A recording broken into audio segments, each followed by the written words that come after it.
Health Red. Oh, okay, it's showing up. Let's try it. We are live again. Hey, folks. Why is Stream Health red? I don't know. That's no good. Let's get the.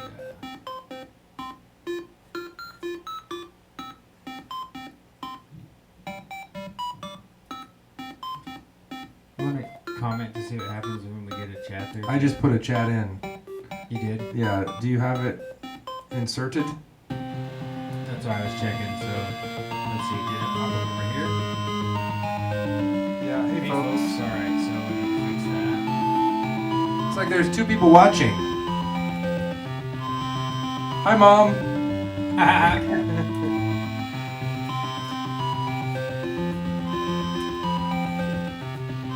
You think the dads in college football games ever get jealous? Because the players always say, "Hi, Mom." Do you think the devil gets jealous because everybody thanks God? Well, I think he's just jealous all the time. Like, he wouldn't even know. I don't think he can reference where his jealousy is coming from to effectively. Welcome to the show, folks. Mario you know anyone who got a tattoo that says "I love Dad"? Never heard of that. No. No, that's weird. That's not very fair.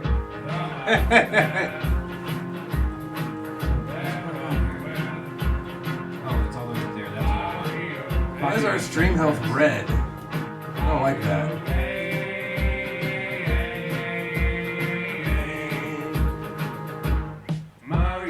Like a wider internet tube. Internet tubes are pretty wide. At least they were a minute ago.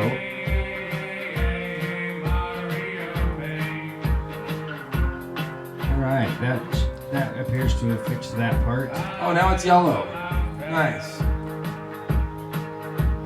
It's like a terror threat. Terror threat? Yeah. Terror threat is at yellow. Which means avoid coffee shops. Alright, I'm gonna have to grab some beverages.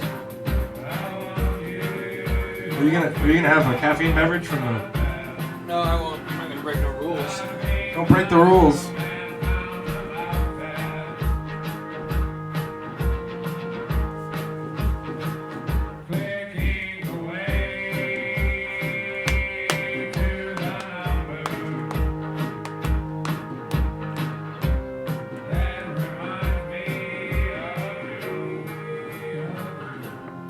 Can someone in my posse here give me the link so I can share it? Oh, yeah. You know, when you get around to it. I'll put it up on Twitter in a second here. Thank you.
Alright, I sent the Twitter off.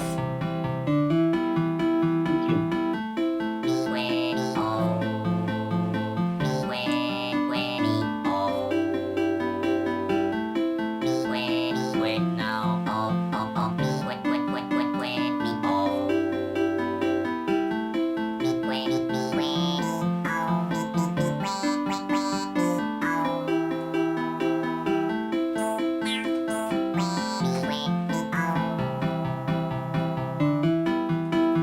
Welcome to the show, folks. We got a great show tonight. We're gonna get our psychic brain horns.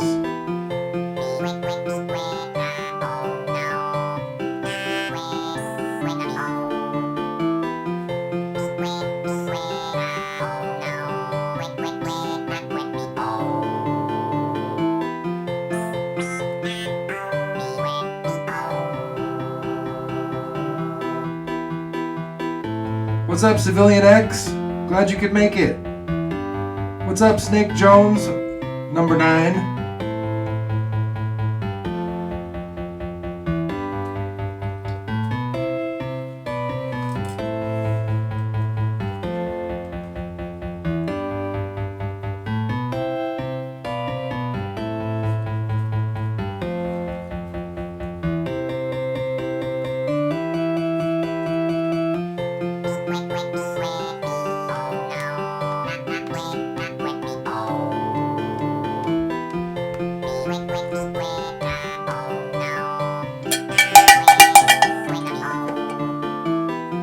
Holla holla. Greetings. Please bear with us as we prepare to skip the introductory steps and become immediately psychic. You need one of those hats like Johnny Carson whenever he did this.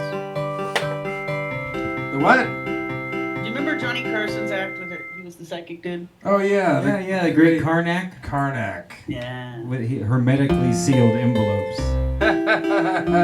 There's a lot of occult shit that we missed when we were kids. I'll bet Johnny Carson knew saying hermetically sealed was a tip of the hat to all the black arts practicers out there. Yeah, it's kind of funny though, mixing the Great Pyramids and the turban. Never went together in my mind. You're fine. There you go. This'll have to do.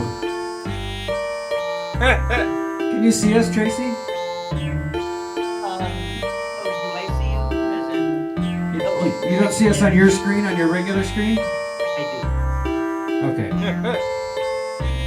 That is a very psychic looking. I made this hat at Jim's old house, 2 years ago? Maybe 3 years ago.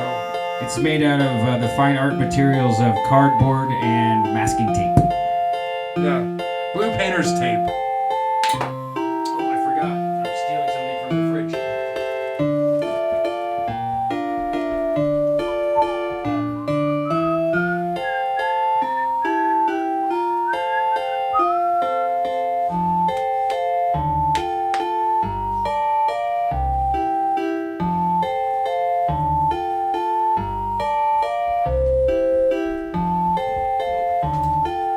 Avoiding the pieces make me Almost fell down the stairs. Gotta be careful. stealing this. Oh yeah. Oh, Looks like it's been drunk before. that was disappointing. I thought it was gonna go. Oh, was it Snake that was gonna sculpt? Yeah, that's what he said.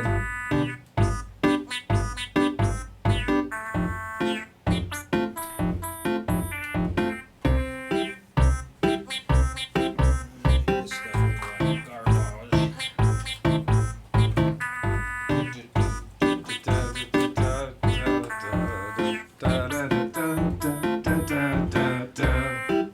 We find the kicks and bones on. Yeah, this thing's definitely on shuffle. We're gonna fix it. Oh, you mean our memes? No. The memes seem to shuffle okay, but the music is supposed to shuffle. It's supposed to shuffle, huh? Yeah. This is the essential Adam lore, ladies and gentlemen. Yeah, essential Adam Lore. It's SB's brother. Yeah, Adam Lore is my brother. He's a prolific songwriter and an unbelievable comic artist. That's See. nothing to laugh at. Well, sometimes it is. So this should be repeat. That should be shuffle. Oh, Shuffle now is on. shuffle's on. Oh, that's why. You gotta click the shuffle button. Oh, Snake Jones has his clay. Nice. Nice. Well, let's just change mid-song to get some inspiration going here, and then we're gonna bust on over to the Here We Are Live. But first, I want to introduce you all to a song called "Frog in the Soup Jet." That's right. Oh yeah. Frog in the Soup Jet. Almost, we should maybe put the video on. Yeah, they'll have to go look it up if they want to see the video. It's a haunting video.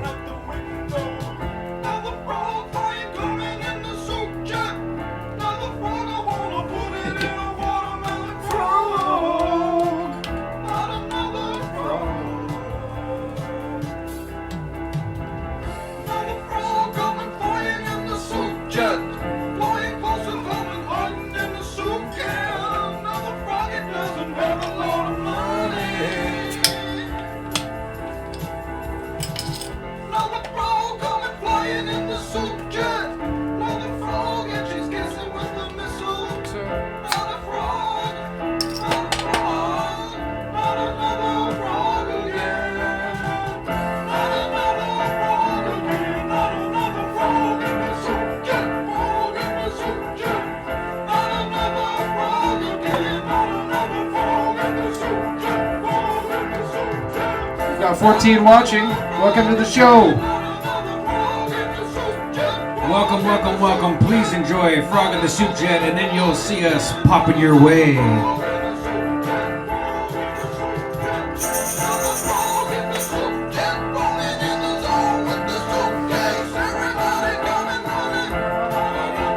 Oh, did you promote? I did a little promoting. Twittered it up. Maybe I can at least go tweet your tweet. You can tweet my tweet. I guess it goes automatically live when it notifies people on Twitter when I do it. I don't know. I never noticed.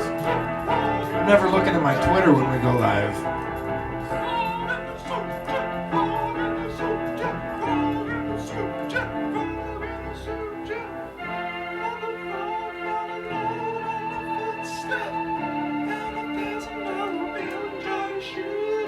Oh, Tracy, I was going to tell you I looked up what essential oils are best for psychic abilities, and I looked on our little essential oil shelf, and I only had one of them, so I know you can't smell it from there, but I smell like lavender. Oh, is lavender good for psychic abilities? Yeah, lavender, frankincense, myrrh, and mint, but I didn't want to put on mint. What else you patchouli Might have some mint toothpaste. Think that'll work? You gotta use the whole tube. You gotta use the whole tube for the toothpaste. Put it on your forehead, right? Hopefully there's no fluoride in it. Songs That counteracts your... It says fin, F-I-N. What's that mean? Frogs don't have fins. Ladies and gentlemen, we are welcoming you to RX Only Picture Show featuring Plus Ultra number 34. Oh, I thought I stopped Adam Lore. Adam, please. Thank you. And here we are. This is my psychic hat. Like I said, I was wearing the psychic oils. Tracy's gonna school us up this week on how to get our horny brains up. No, brain horns up. Our brain horns up. So is this like, can we stare at goats later and shit'll happen? Is that the plan? There's a few exercises to make things happen, supposedly. So I'm going to read a little bit about that and see if we can, figure out how to integrate this into our life. Yeah, absolutely. I am totally down. I'd love to at least get control of my psychic experiences as opposed to them interrupting me and giving me bad experiences, because that's what happens. Yeah. Like, something bad happened, I think, and then you like think and wait, and like, should I call my mom? What's going on? I feel something. Does that help? Calling your mom? Well, if I really have an actual, like, I feel a disturbance in the force experience, and all sarcasm aside, this does happen to me. Like, I will call my mom if that's what I think's wrong, but it's never like, I hope everything's okay. It's like heart beating, like sweating, like, what's wrong, Mom? Don't be dead, Mom, or whatever. Oh, I see. To see if she's okay. You call to see if she's okay. Yeah, and I know that all the women in my family totally have that. Like like if my mom's having a really stressful day, one of my aunts will just call. Like back when we were children, one of my aunts would just call and be like, "What's going on, Cindy? You're clouding my whole brain. Whatever you're doing is screwing up my day." Okay. So have you tried to be psychic before? No, I've tried it before. I used to try these psychic tests online. Oh, I guess me and Jim did do that once.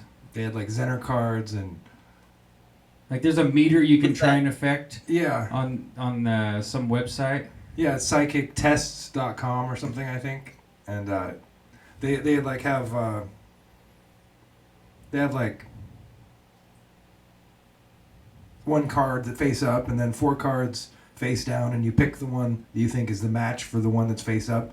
And they're the Yeah. Zener cards from like, you know, the psychic test cards like they have on Ghostbusters, you know, with the 3 wavy lines and the star and the what else is there?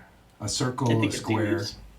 Yeah, Yeah. that was the one thing I was kind of glad that Tracy didn't have us hooked up to electrodes, because she seems like such a nice girl, but she might be inclined to be like, "Wrong, Jim." Or, I tried to do a test like the one you were describing with cards, where where I brought students. I did this for a science project when I was, let's see, I think in 6th grade, and so I brought the other students in and had them try to guess the cards, but they didn't really do that good. So You kind of have to It be in didn't the prove zone. anything. What? You kind of have to be in the right zone, the right frame of mind for it to work. And like most of the time, it showed no significant psychic abilities, but like every once in a while, I just felt it, and I'd get like almost all of them right, and it'd say, "You are somewhat psychic," but barely. I mean, like even like 18 out of 25, and it's not that high on the psychic chart. well, in the numerology book that I mess with sometimes, the main case study in here that shows you like the workings of the whole book, because this book like it's called Numerology and the Divine Triangle, and it's got the Pythagorean triangle, and it says that like, you know, ages 1 through 9, or maybe it's 1 through 27, and then 27 through whatever the next 3 cycles of 9 would be. It does that all the way up until you're 81 years old, and they show you Edgar Cayce's whole, like they do Edgar Cayce as a case study to show you all of the functionality of the book, and it's pretty amazing how accurate his numerology is to his weird ass life. How old was he when he died? I don't remember. Was he 81?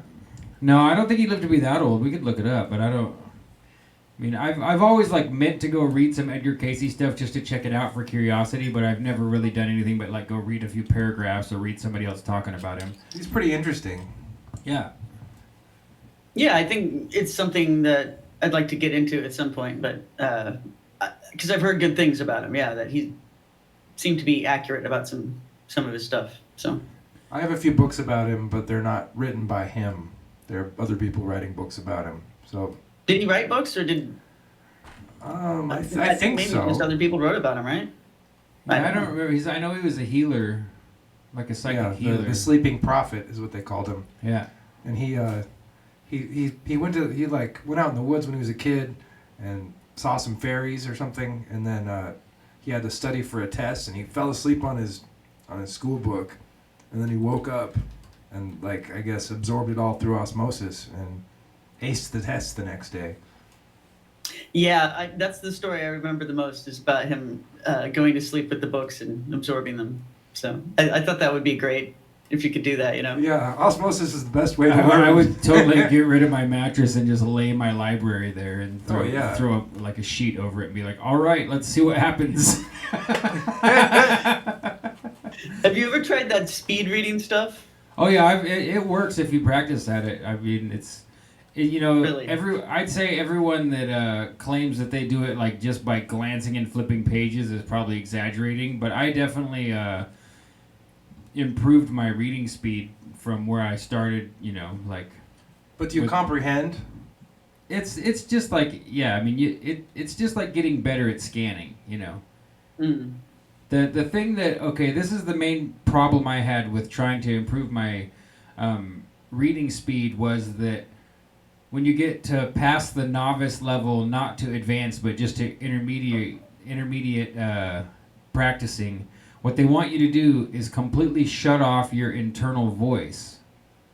And I just couldn't really do it. I could kind of get it to mumble along where I wasn't paying attention to it. But when I read in my head, I'm using my internal voice and reading. I'm like narrating to myself in my head. And so one of the examples they used was that deaf people apparently don't have, don't have an inner dialogue, which makes sense, I guess, so apparently some deaf people can just read like at an insane pace because they don't have any. They don't slow down. They don't have any internal dialogue, so they can just bang through it, Wow.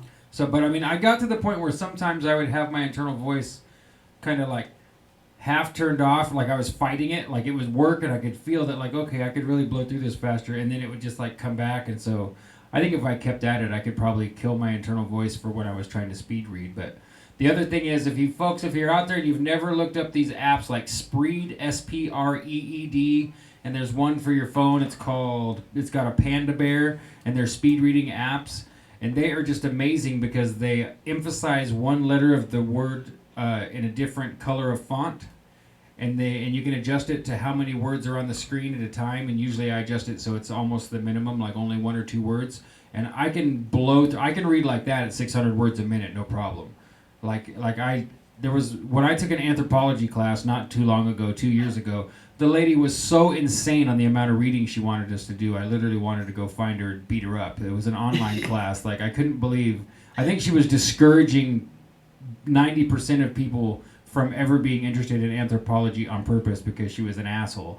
But what I did was I went and found these apps, and these, like, they're in your web browser and they're on your phone if you just look up speed reading app. So what you can do is either choose a web page or a site, or you can copy paste a PDF or paragraphs or a letter for an email from your grandma or whatever in there, and just blow through it. And it works really good. It takes a little bit of getting used to, but it works. Like, if I want to read, I mean, if you're out there listening tonight, Alex Rivera, sometimes I'll read your articles that way because, homie, you could write, and I don't always have like an hour to try and read the article like I would like to. So I'll bust it into the Spreed app and turn it down to 400 so it's not too hammery. Also known as, in the chat, says that the internal voice just blocks the photographic technology innately present. Interesting. Okay, that kind of makes sense. I wonder if I could adapt that skill to the reading that I do. Well, not only the kind that I'm going to be doing on the show, but like, when I have to record myself reading something for some of the videos I do. Yeah. It's just torturous. I'm really very bad at it, and it takes a long time. Sometimes I was editing today. Sometimes I'll have to edit 3 parts of the sentence because I fucked it up that much. So I'll have to smash a sentence together of 3 different takes, Oh, I get and Yeah. it sucks, huh? So I totally get it. I mean, we call it punching you in.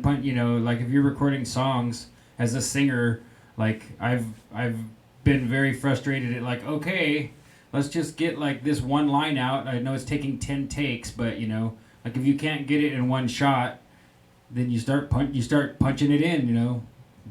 That's it. That's what you do. You pick on guitarists that way. You tell them, oh, just don't worry about it. We'll punch you in. We know you can play it. Have you tried any auto-tuning yet?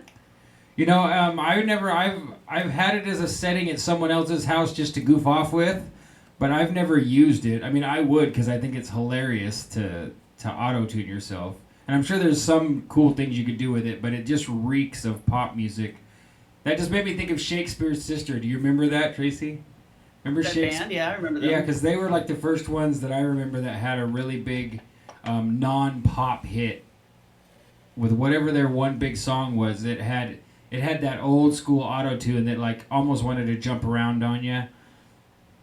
You're talking about Stay With Me? Yeah.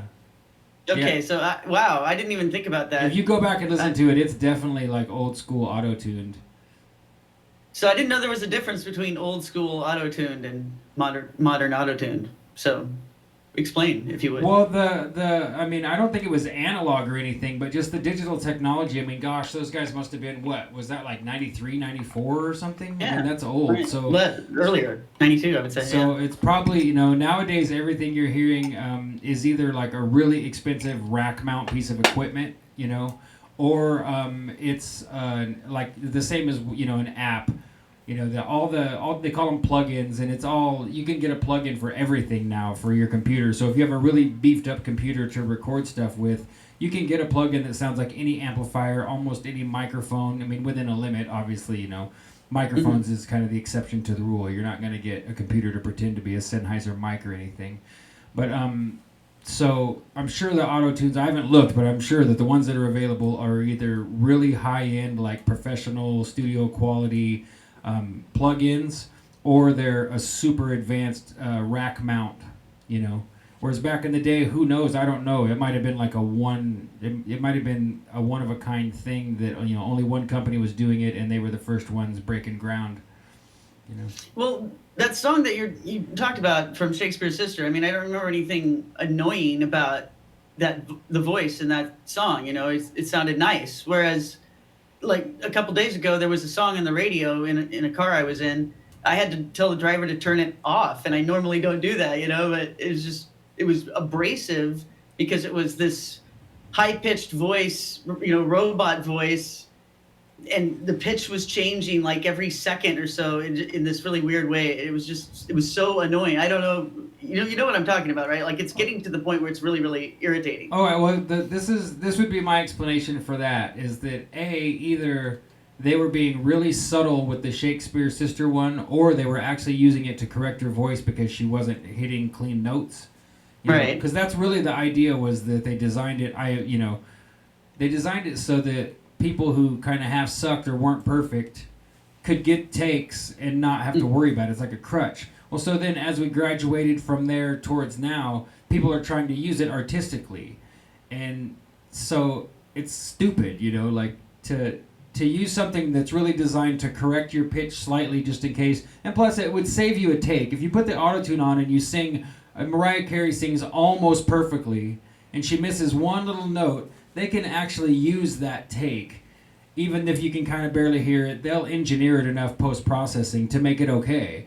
Whereas instead, you've got all of these people like the mishmash combination of whatever the hell you call it nowadays. It's like hip hop and R&B and country and western music, right? Like and rap all shoved together, and so that you get this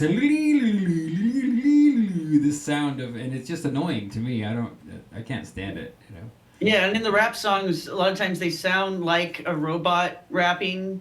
Yeah. And then, it's weird too, because they're like, you can't understand what they're saying anyway, and so then you add that effect, and it makes it even more difficult to. Well, it's like the internal dialogue, right?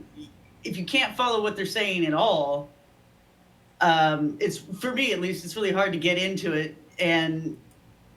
So I don't know. It's I think they're ruining it, and I wonder too. Like, I just wonder what it's like making that kind of music. Like, it sounds, the end product's got to be so different than what's being recorded, I guess. So it's it's weird. It's like scrapbooking.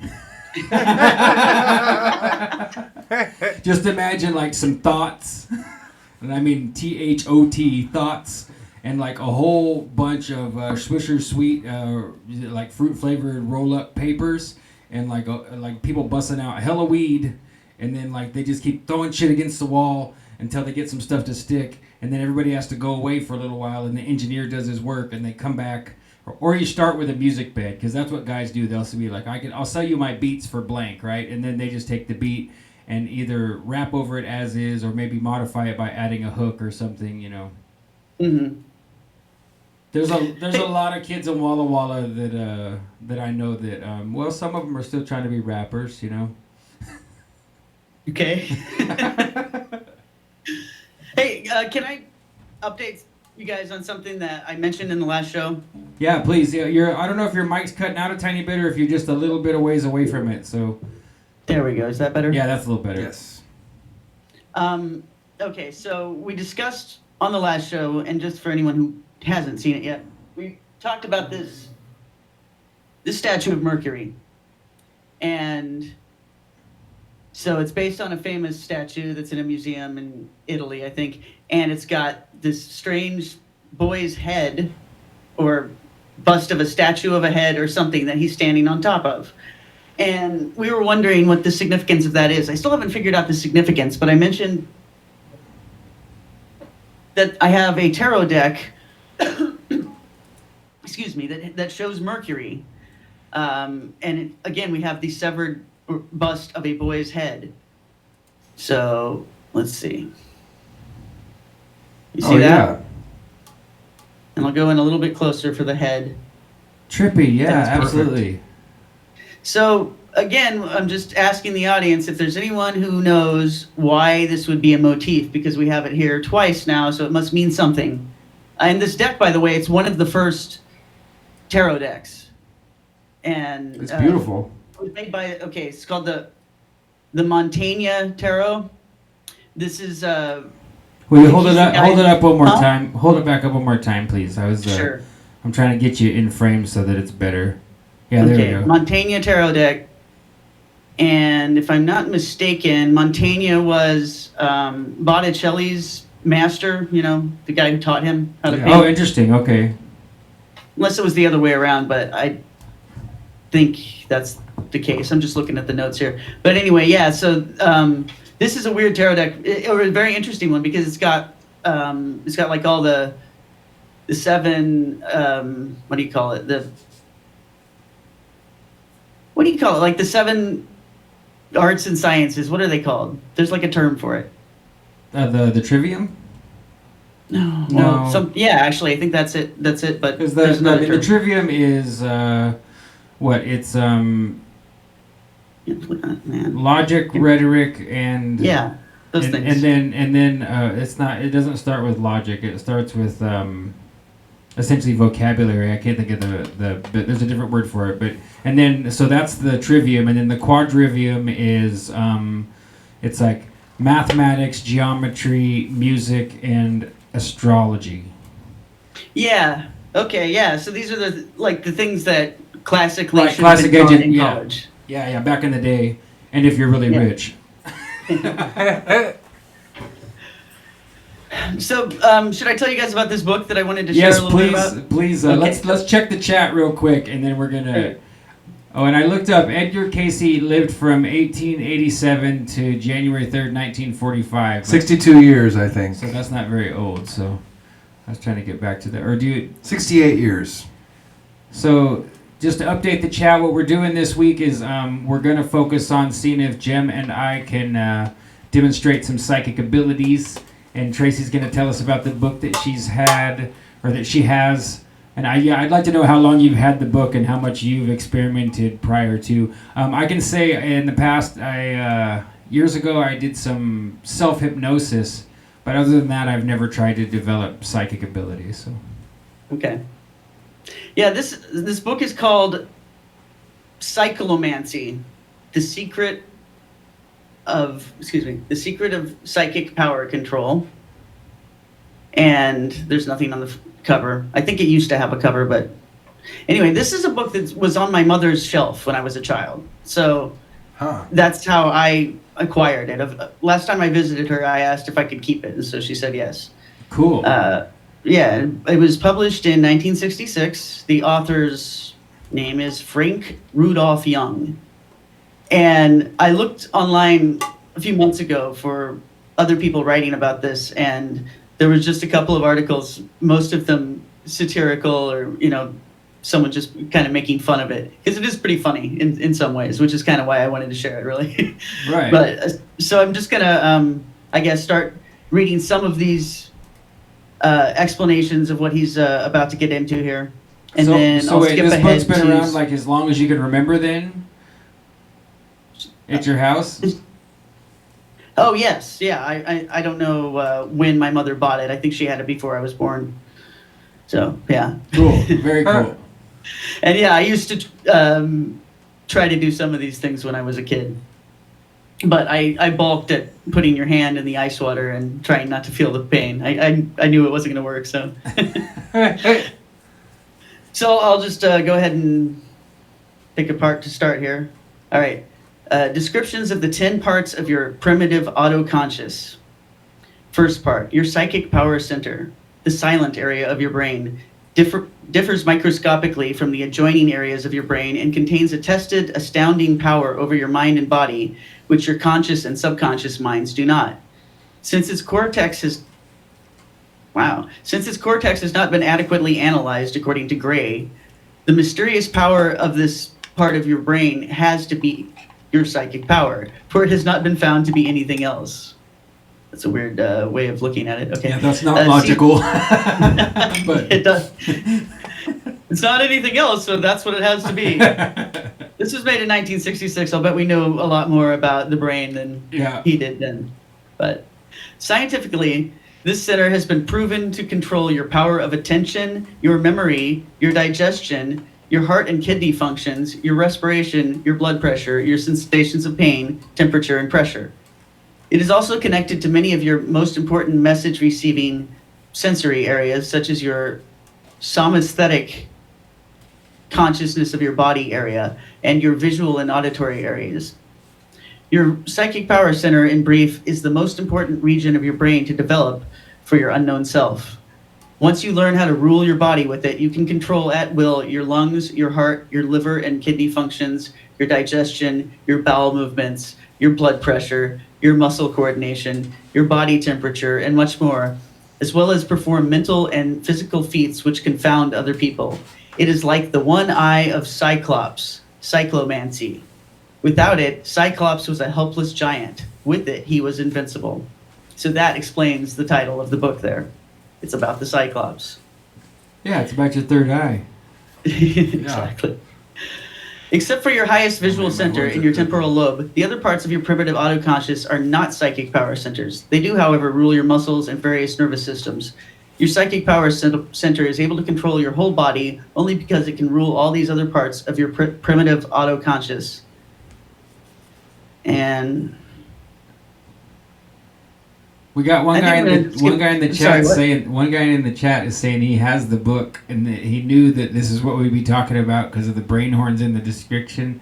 Elastic Retreat. Welcome to the show. I don't think we've seen you around before, Elastic, but he said this stuff helped me in a hairy mess once. So cool. So we've got somebody that at least has claimed results. So he says you can make people's brains feel full of ants and have to leave the area. Well, let's get that done. do that. We should totally do that. We should do that and go to an amusement park and get to the front of the line. Or she. All right, so I'm going to skip ahead here to a description of what the brain horns are.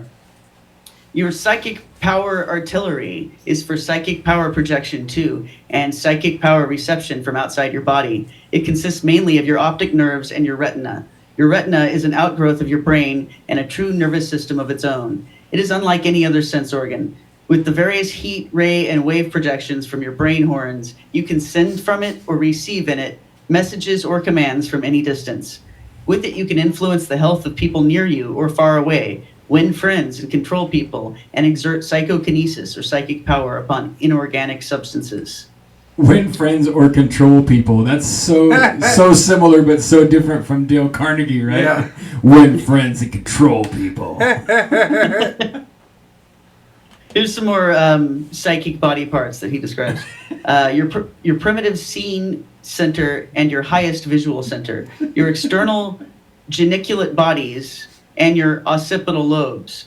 By awakening your primitive seeing center, you automatically possess two important visual centers instead of one. That alone blesses you with a power of sight which you'd never before possessed. Then you can read much faster, for you possess 4 eyes instead of 2. Wow. There you go. 4. Yeah. The 4th eye. You never heard about the 4th eye. Wonder where it is, at the back of the head? Just one in the back of the head? Just like mom. I mean, people don't know by looking at us on camera right now, but there's actually 6 eyes here. I mean, me and Tracy are wearing our glasses, but don't be fooled. Jim does not have 20/20 vision. I've got corrective lenses in. So we've already got 6 eyes here. So if we add 2 more, that's 8 each? No. 6 each. Please go ahead, Tracy. Oh, and the guy, Elastic Reveal, says he's talked to you on Facebook, and he dropped his name down there. But just so you know, we're getting a lot of Tracy Twyman fans. I think a lot of your fans are just lurking out there and don't say anything. like in general, and I think this is bringing them out. They're like, oh, it's live. I can say something because I know how you lurkers act. Please carry on. Thank you. Sure. Okay, by also developing your highest visual center later, you can increase your power to recognize, determine, and identify color and form and acquire a keener artistic eye. You can do likewise in motion and excel at skills, callings, and sports as you never could before. Your primitive hearing center, your medial geniculate bodies, with the mysterious cochlear electricity which it possesses and which you can develop enormously, your hearing can more nearly approximate the hyperacuity of the hysteric, who can hear 16 times better than you, and the radar hearing of the bat.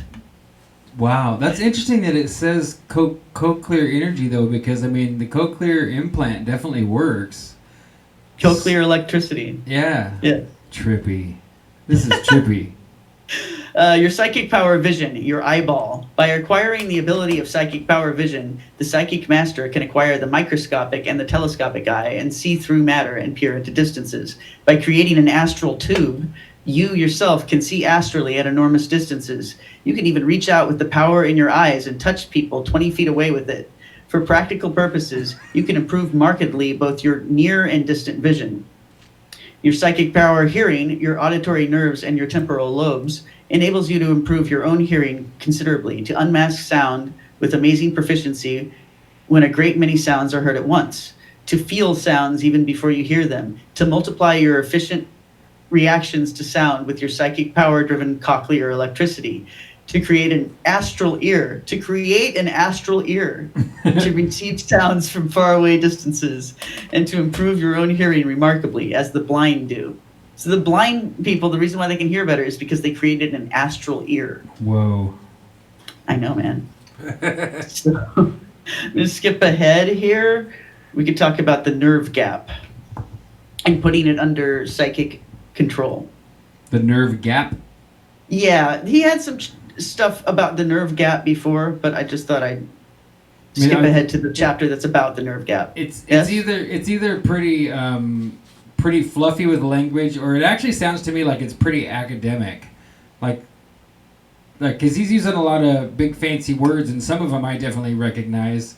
Sounds like a few he might have modified or coined, but yeah, but definitely. Cool. Yes, I'm just tagging a few people on Facebook and doing one more little promotion here. Dump some of my friends cool. in. So, but I'm listening. All right. In previous lessons, the nerve gap or synapse. See, a nerve gap is a synapse. There you go.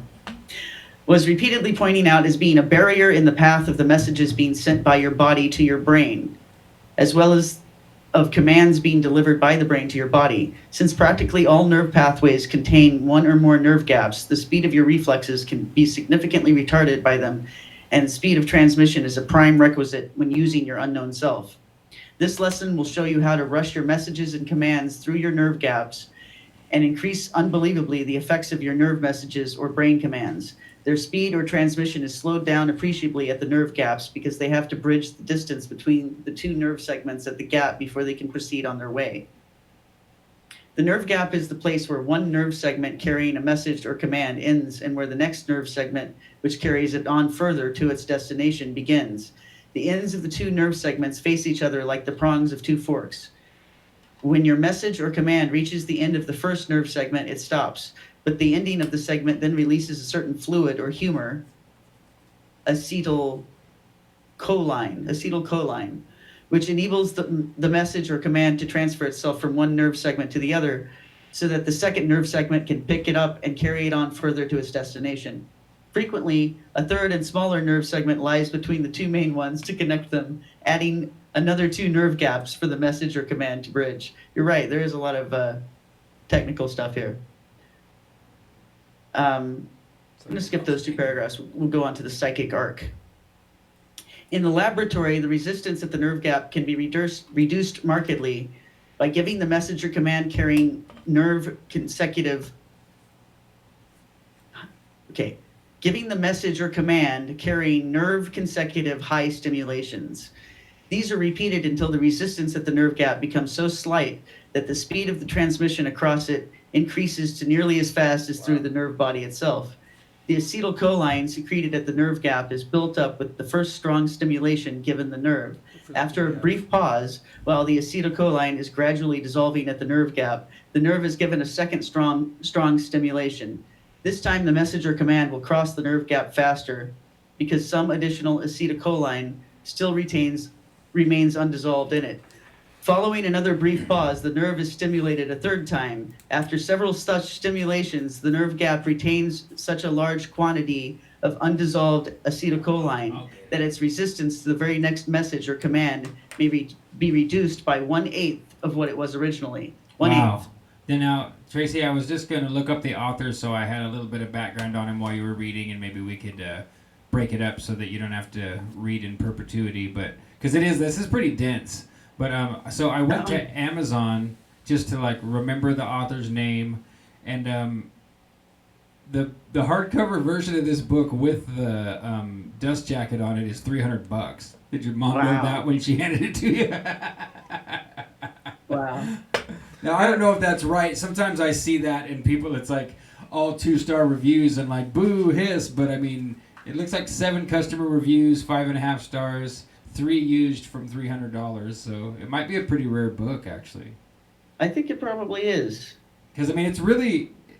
I know a little bit about brain science and neurology, and it seems pretty accurate to the function of the brain that I know. I mean, you had to study that crap to help people with a broken neck and stuff, so I remember some of it. Okay, here's an exercise. How to learn any skill fast with the psychic arc. Alone, undertake something manual which you wish to learn. It can be a hobby, sport, art, or do-it-yourself craft. Read the instructions or follow them from memory. Whichever you do, your confidence deserts you and you turn tense mentally and physically.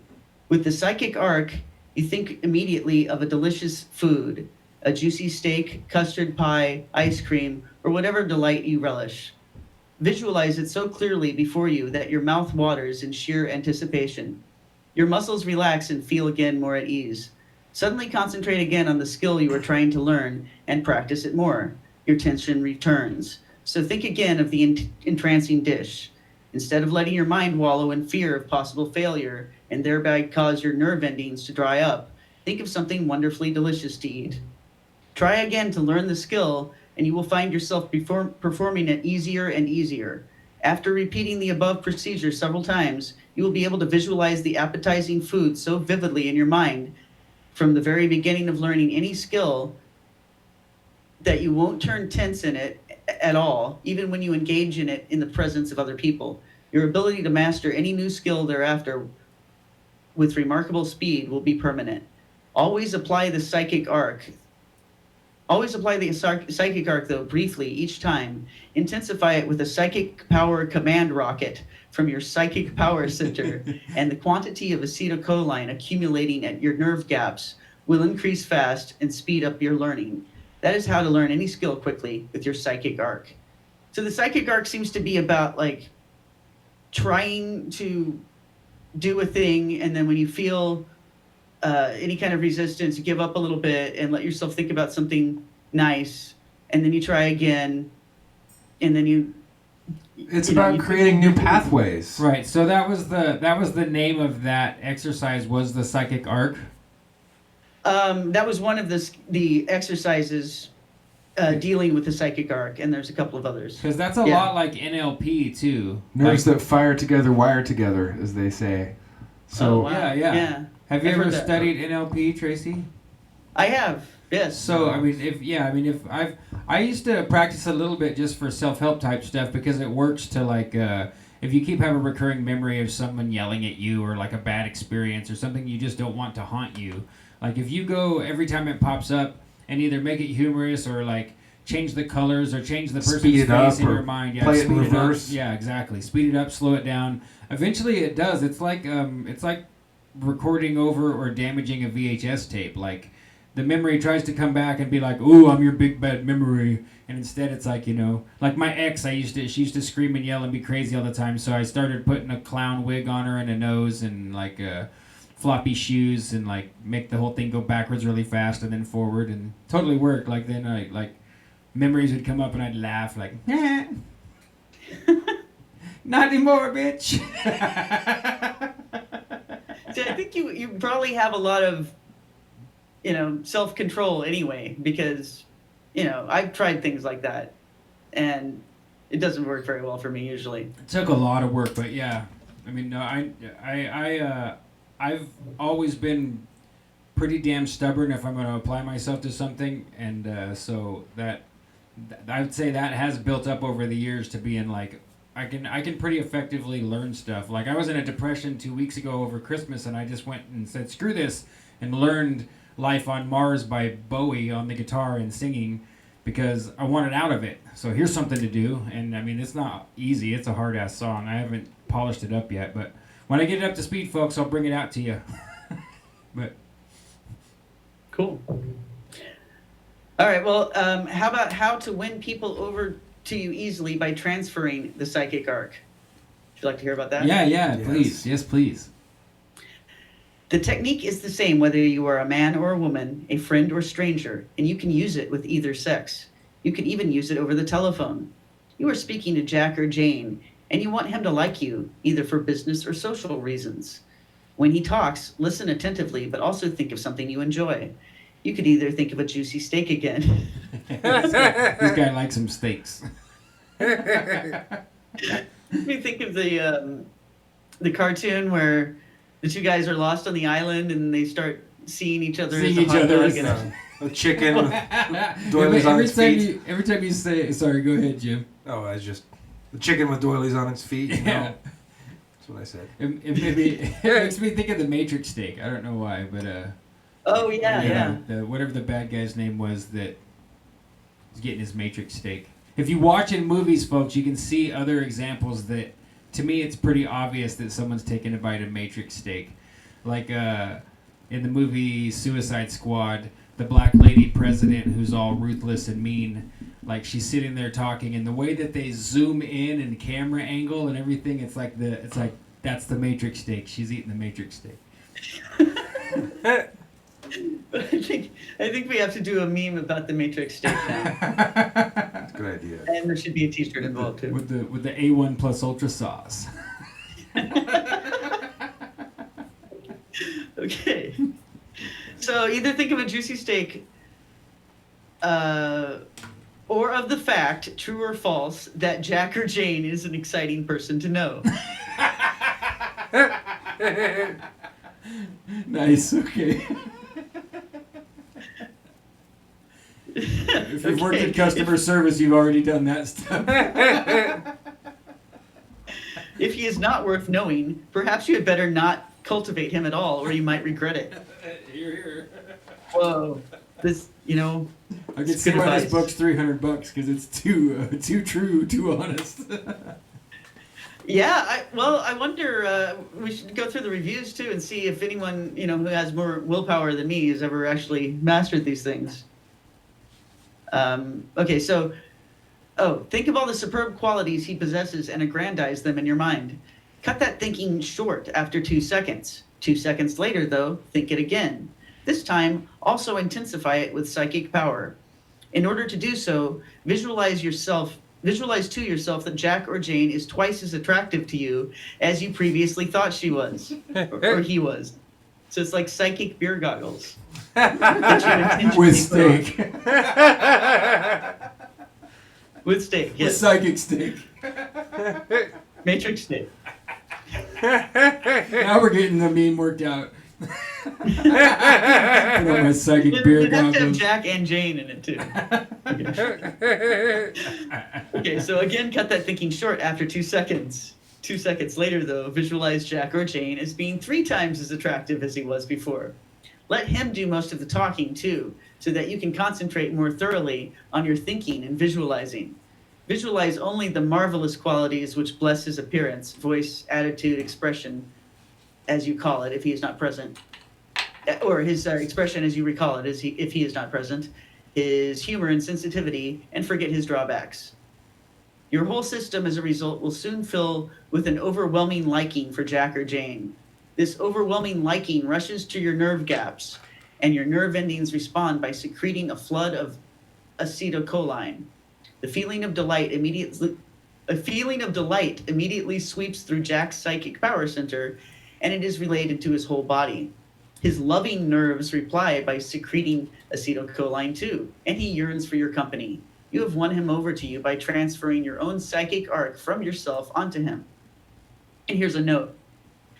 Clark Gable openly confessed that by using, at a director's suggestion, a juicy steak thought, which is but a crude version of the psychic arc, he changed his feudal movie career at the age of 30 to becoming the lead male attraction of his time. And he held this position easily until he was 60, when he came to an untimely end. Rudolph Valentino is said to have done likewise. The Wow. juicy steak thought, or something similar, filled their eyes with quote, something mysterious from their unknown selves, which swept the opposite sex off its feet and brought these men fame and fortune swiftly. Jean Harlow and obviously Marilyn Monroe, as well as many other leading ladies and vamps, did likewise and catapulted themselves to fame and fortune with incredible speed, while far greater actresses who did not use that one little trick of their unknown selves were practically never heard of by the general public and were promptly forgotten. It's spooky action at a distance. Yes. I was just reading that Marilyn Monroe assassination book that I have, and so I was, learning about her biography and stuff. And of course, I mean, she had mafia ties, and she did have people, forcing the issue for her. But that was a little bit later in her career. But there does seem to have been some kind of magical quality to her. But I think it's tied in with what I think is MK Ultra programming, because I think she was probably a mind-controlled sex slave. So other people talk about how she would sometimes switch personas really quickly, and it would even affect the way she walked and things like that. So I've heard that too. Like I remember reading or hearing an interview. I don't remember which actor, but he said that it was him and another actor, and she had to kiss them both, and he could tell when she kissed him that she liked it, and that when he kissed her, it was like kissing Hitler, and he described it that way. That's like she turned off before our kiss. That's not word for word, but that was the way he described it. Like it wasn't just like she didn't like it. Like she reverted to something else or changed to something else, because he was deeply offended and hurt. the description of it, Did the book say vamps? it said vamps. Huh. It said, where was I? Yeah. It said that. That's funny because the book I was listening to today while I was working, David Foster Wallace's book, A Supposedly Fun Thing I'll Never Do Again, is like a series of essays. It's pretty good. I've been trying, I was joking with Jim earlier that David Foster Wallace for me is like, it's like Dave Matthews, like when all your friends like try and get into something. And so you're like, okay, well, it's not my thing, but I'll try it. I'll put on the album or whatever, and like maybe like, because they're playing it all the time anyway. So I feel that way about David Foster Wallace. Like people essentially worship him. And so I keep going back to little snippets and pieces of his work and trying to find something I like. And this book's pretty good. But he described, is it Juliette Lewis in Lost Highway that way. He called her a vamp. He said being a vamp was as close as she could get to actually being sexy, to being vamp-ish. And Okay. I knew what he meant, but yeah, that's it. It is kind of weird, Jim, vamp. Like Yeah. the underlying, hey, let's drink some blood is kind of there, and I never thought of that till just now. Yeah, it's how But it yeah, seems. okay, so if she was a mind-controlled sex slave, one of the things that's said about them is that at least some of them were trained to use psychic powers. And I could see how the training or the mind control programming would kind of have that effect anyway, because you're shutting off parts of your brain from one another, which allows some parts to concentrate well while the other parts are shut Right. off, which is exactly what this guy's describing is the part of the secret to psychic power control. Yeah, and we So- see it when anyone's hyper focused anyway too. Yeah. If one of us is sitting here deeply reading a book and you try and interrupt us, it's going to take a second. Yeah, you don't even and hear when we it. come out of it, we're not going to be in the mindset we were when we were reading. You're going to be like, Mhm. what the hell, you know? And so if you exaggerate that through trauma, Jason Horsley does amazing work about the whole trauma. Like he does some pretty dive in deep stuff on the concept that you can create gurus or something like that you can get to enlightenment through traumatic experience and how Yeah. that parallels with MK Ultra. Mhm. Yeah, terrifying. Yeah. Yeah, I was thinking to myself today, like, if I knew how that stuff worked really, and like I would know how to craft some kind of mind programming to really not just program someone else's mind, but also maybe my own, because I really wouldn't have the nerve to do it to someone else. But I was just thinking, like, should I, consider the possibility of kind of traumatizing myself into a particular mode to Right, make into a myself more- angry, Into a more consistent person for doing household chores. That I was thinking for myself, not for you. Like, Boo! well, I mean, they have people snap themselves on the wrist with a rubber band to. Quit smoking. Yeah. I've seen and even tried that technique before. I mean, I could see how it works, but they say us gingers have a higher tolerance for pain, so I don't know. I'd have to like get an asparagus rubber band and just pull that some bitch back because it doesn't hurt. Like to snap a rubber band on my wrist No. doesn't hurt me. Should I read about another? Yeah, I Another want to. exercise I mean, there? Please do. I'm Okay. totally down to keep going.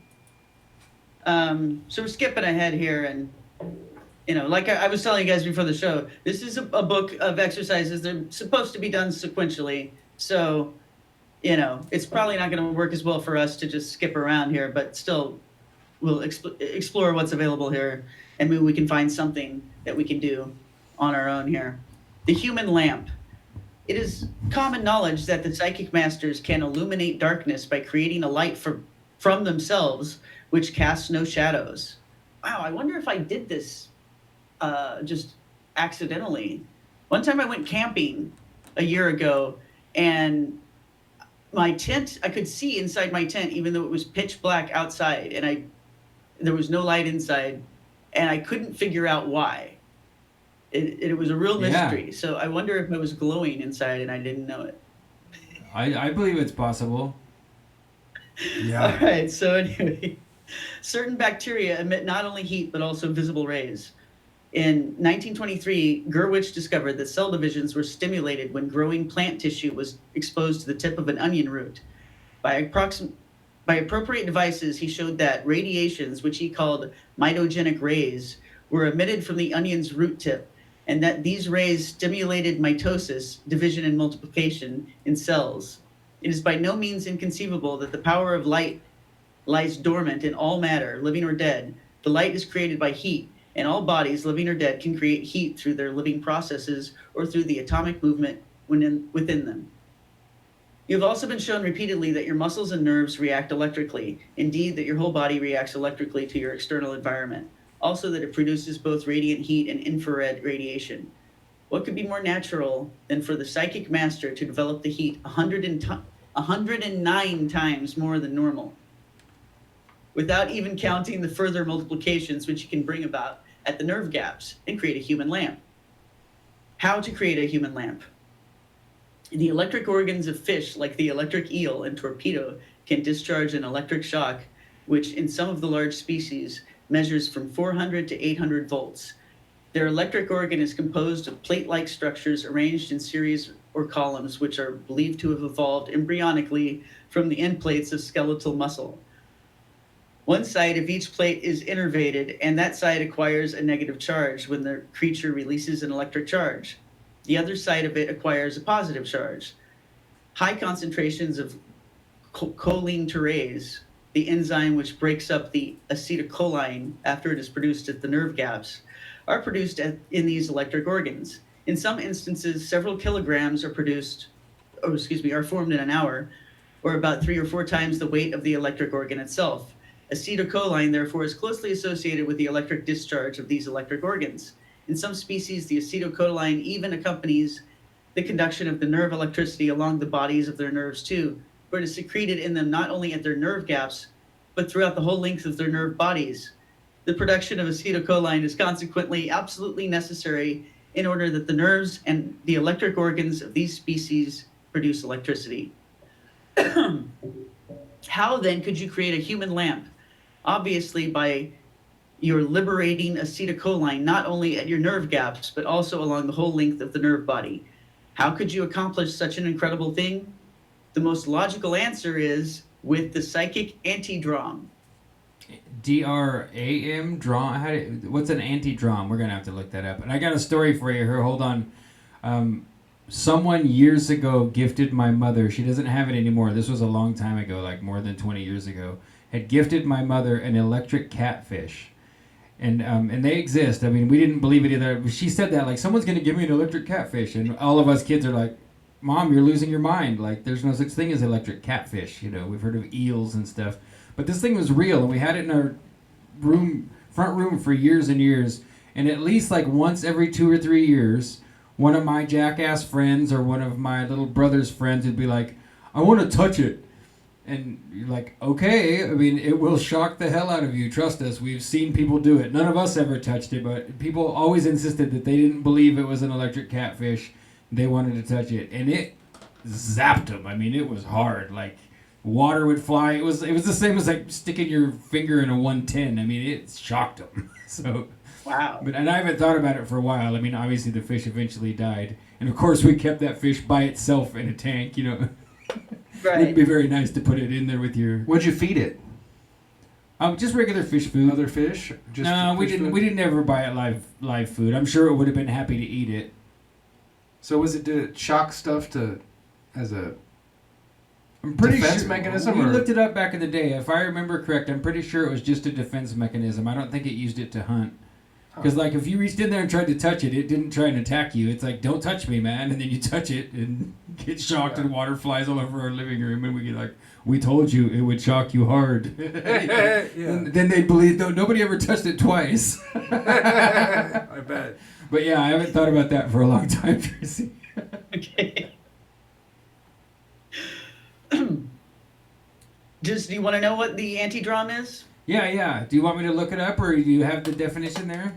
Well, that's what comes next. Oh, okay, cool, yeah. That's the next chapter, or the next segment here, the miracle of the psychic anti-drom. And after I read this, well, I'll read a bit of it. I'll read the first paragraph of that to let you know what that is, and then we'll skip ahead to the exercise. Okay.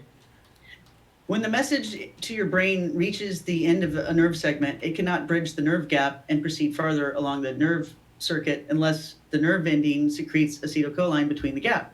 And according to the Bell-Magendie law, the nerve electricity, or the message in a message-carrying nerve segment, can travel only towards the brain and never from the brain. However, as far back as 1876 to 1877, Stricker reported the existence of antidromic nerves. He found, in other words, that the nerve electricity, particularly in certain types of message-carrying nerves, could also travel in the opposite direction, or from the brain. But since his discovery did not conform with the accepted Bell-Magendie law, it was ignored. Much later, though, Bayliss studied the question anew and concluded that Stricker was right. The nerve electricity in such a nerve segment he found could travel in the opposite direction. Upon reaching the nerve gap, in other words, it could reverse its direction and send the message back to where it came from, or even send back a different message entirely. Whoa. Yeah. Bayliss and Langley therefore called such nerves antidromic, or running against the current. In the limbs, such nerves pass mainly to the blood vessels of the skin. Few, if any, pass to the blood vessels of the muscles. Those antidromic nerves are the ones that can create the human lamp. For this, the skin is what throws off the light rays and lights up. The muscles, even if they could, are too deeply embedded in the body to throw off visible light. So I'll go up down here. How to develop the psychic anti-drom and create a human lamp. Sit alone in your room and immerse, so here we go. Immerse one hand in a bowl of very cool water. A message will at once rush up your message-carrying nerve towards your brain. When it reaches the nerve gap in your spine, it will leap across it and sail upwards to your sensations recording center. The nerves of your hand, arm, up to your sensation recording center, in other words, will have produced along their course a negative charge of nerve electricity. But don't let your sensations recording center relay that message onto your conscious mind, or your conscious mind would either retain your sensations recording center and command it to accept the sensation of coolness coming through your hand as being less cool than it actually is, or it will deliver a command to your arm muscles to withdraw your hand immediately from the unpleasant cool water. To prevent that from happening, the moment you place your hand in the cool water, deliver a smashing psychic power command rocket to your sensations recording center, ordering it to convert the sensation of coolness it receives from your hand into one of intense heat. If your psychic power command rocket is powerful enough, it will cause an anti-dromic, running against the current, effect to meet your message at the sensations recording center, halt it, and deliver back to the nerve instead a negative charge of nerve electricity down your message carrying nerve back to the skin of your hand, carrying a command of intense heat. Practice this exercise and multiply fast the strength of delivery of your psychic power command rocket to halt and convert the message until your cool hand actually feels warm. That is how to develop the psychic anti-drom and start creating a human lamp yourself. Awesome. So that's crazy to think that.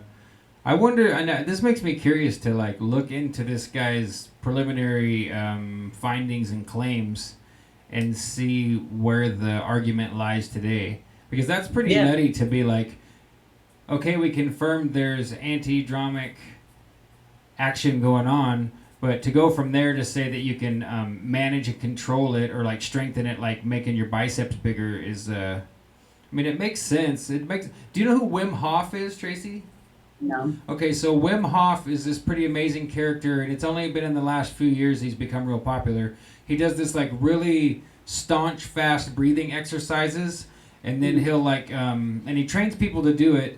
There's a guy that wrote a whole book about doubting Wim Hof, and like he went to pay and take his course. Like he has people come and like stay in Poland in the freezing cold with him and like learn his breathing methods and like go through all this little trials of the stuff that he can do. But like he's like climbed to the past, not to the peak, but almost to the peak of Mount Everest just in like some running shoes and a pair of shorts.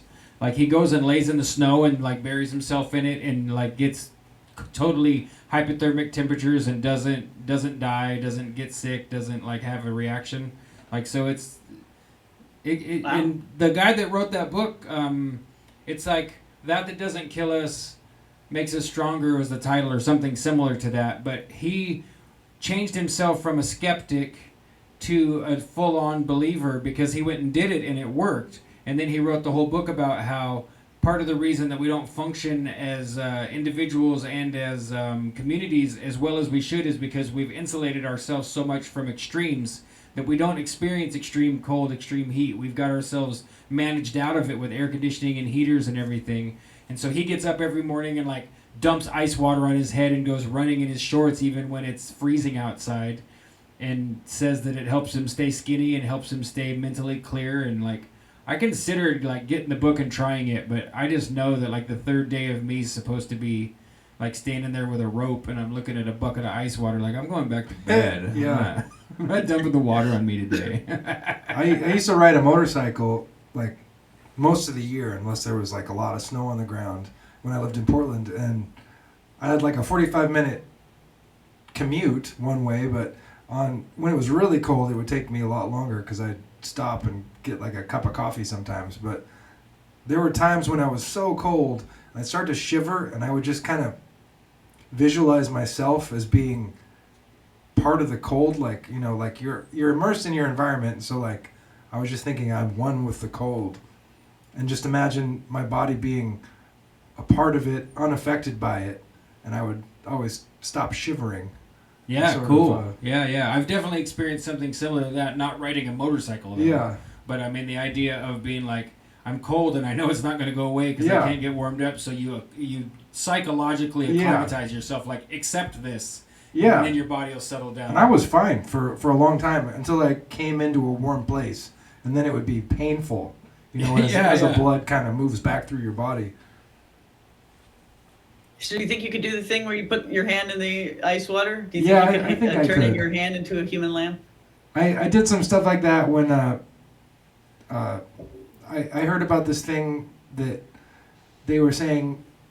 Well, when my daughter was born, the doctor said something like, if you want to try natural childbirth, try this first. Try putting your bare foot on an ice cube and holding it there for like 3 minutes. And so I was thinking, I want to see if I could do that. And so I tried it a bunch of times and just kind of like held my foot there. And after a while, it like hurts, but you can just kind of zone out the pain. And I could leave my foot on the ice cube until the thing almost all melted. So I don't know. Well, Jim, you It should only tell- sucks if you think about it. You want to tell your know? other story? Jim's I think done more of this than any of us as far as like really trying to experiment with mind over matter psychic abilities, and he's got a really great story. You want to start it, and I'm gonna run real quick. Oh yeah, you mean the walking on hot coals? Yeah, I call it the David Lynch story. Fire David walk Lynch with me. story. Yeah, yeah. I went on a camping trip at one point, and I had read an article in Atlantis Rising magazine about people walking on hot coals, and I always thought that there was a lot of mental preparation that it would take, but it just seemed like you just had to believe that you could do it. And so I kind of decided that I was going to do it at some point. And I was on a camping trip, and I set my tent up, and then I left the tent and went to the fire, and I heard this huge crash sound. And I was like, it sounded like this huge tree fell, and I was like, oh crap, I think a tree just fell in my tent. And I ran back over to my tent, and of course, a tree had fallen on it and totally crushed it. If I would have been in there, I would have been toast. And I was thinking like, oh, the forest was trying to get me, I felt I was feeling invincible. And so I decided I was going to walk on hot coals because there was this fire that had been there for already a couple of days. I showed up a couple of days into the camping trip. Some other people were there already. And I kind of raked out the coals. And then it was a pretty big fire pit. And I just took my shoes off in front of about 3 people. And I walked through the coals, around in a big circle. Mm-hmm. And wow. It didn't, they were hot, but I didn't get any burns or blisters on my feet. And I didn't ever stop walking through it and just stand there. I think that it would have probably burnt me if I would have done that. Yeah, but I would imagine. Just walking through it, it was hot, but it really didn't burn me at all. I want to add some details that you omitted a little bit. So, JEM had planned to do this earlier, and it was ironically to me, it was the same mutual friend of ours who built the fire, because he's kind of like the guy that's going to build a big fire if one needs to be built. He built a roaring fire. He does. And it's not like people are like, oh, okay, we'll let you do it. It's like, no, yeah, that's the fire guy. Yeah. Right? And so JEM had already planned to do it one day when they had a great big bed of hot coals from a fire that was burning for a few days. Well, because this friend usually is involved in things where you might need to burn off old wood or whatever anyway, like if you're doing trimming trees and everything, that's what he would do, is like, I'm going to set up a bonfire. And so not the friend who built the fire, but his landlord at the time had discouraged JEM from the preliminary walk. Like, JEM was going to try it. Yeah, it was a barbecue at his house. Yeah. I was like, I'm going to walk through those coals. And he told him no. Well, coincidentally, that guy was there the night that JEM was, because the party that we were at is like a great big, it's like our own private bohemian grove put on by a friend, but no devil worship or sacrificing or anything. Yeah, and no cremation of care. No orgies really or anything either. Just like no orgies. It's like a pretty awesome private party up in the woods every year.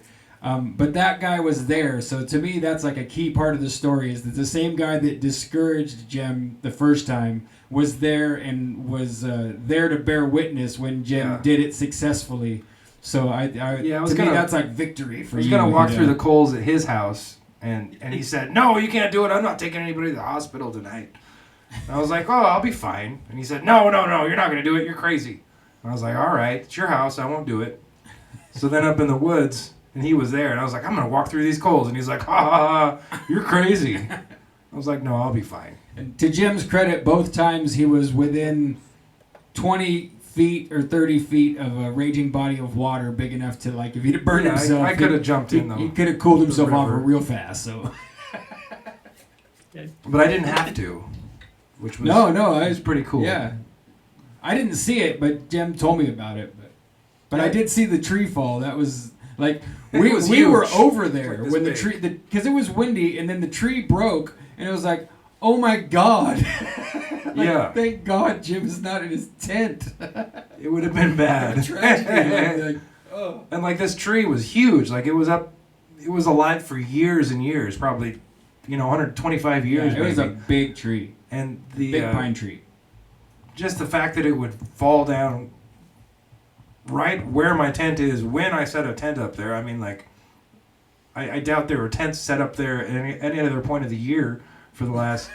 No, It was like I had to clear out a spot. It was just ironic, sort of. I think that right where I set my tent up, like, oh, I hope these trees don't. I hope nothing falls on my tent, and I just had this kind of feeling that I'll bet there's an alternate reality where you did die, Jim. I was Like kind something that was meant to happen. I was thinking that, And I was like, I'm victorious. I beat the woods. And then you beat the fire. Then I beat the fire. Yeah.